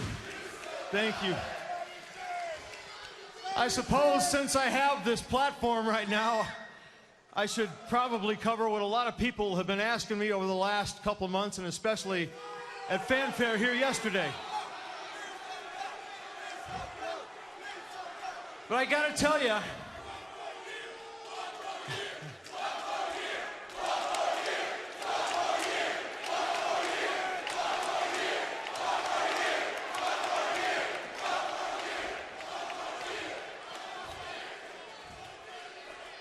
I'm not pulling a Brett Favre on you, I promise, but I was not prepared to make some kind of an announcement tonight. All I can say is, and this is not a big kayfabe teaser kind of an answer, I'm being real serious. I don't know if I'm gonna come back. But I'll tell you this, yesterday at Fanfare, some of the things that some of you people said to me, and the way you're reacting right now, makes me want to stay forever.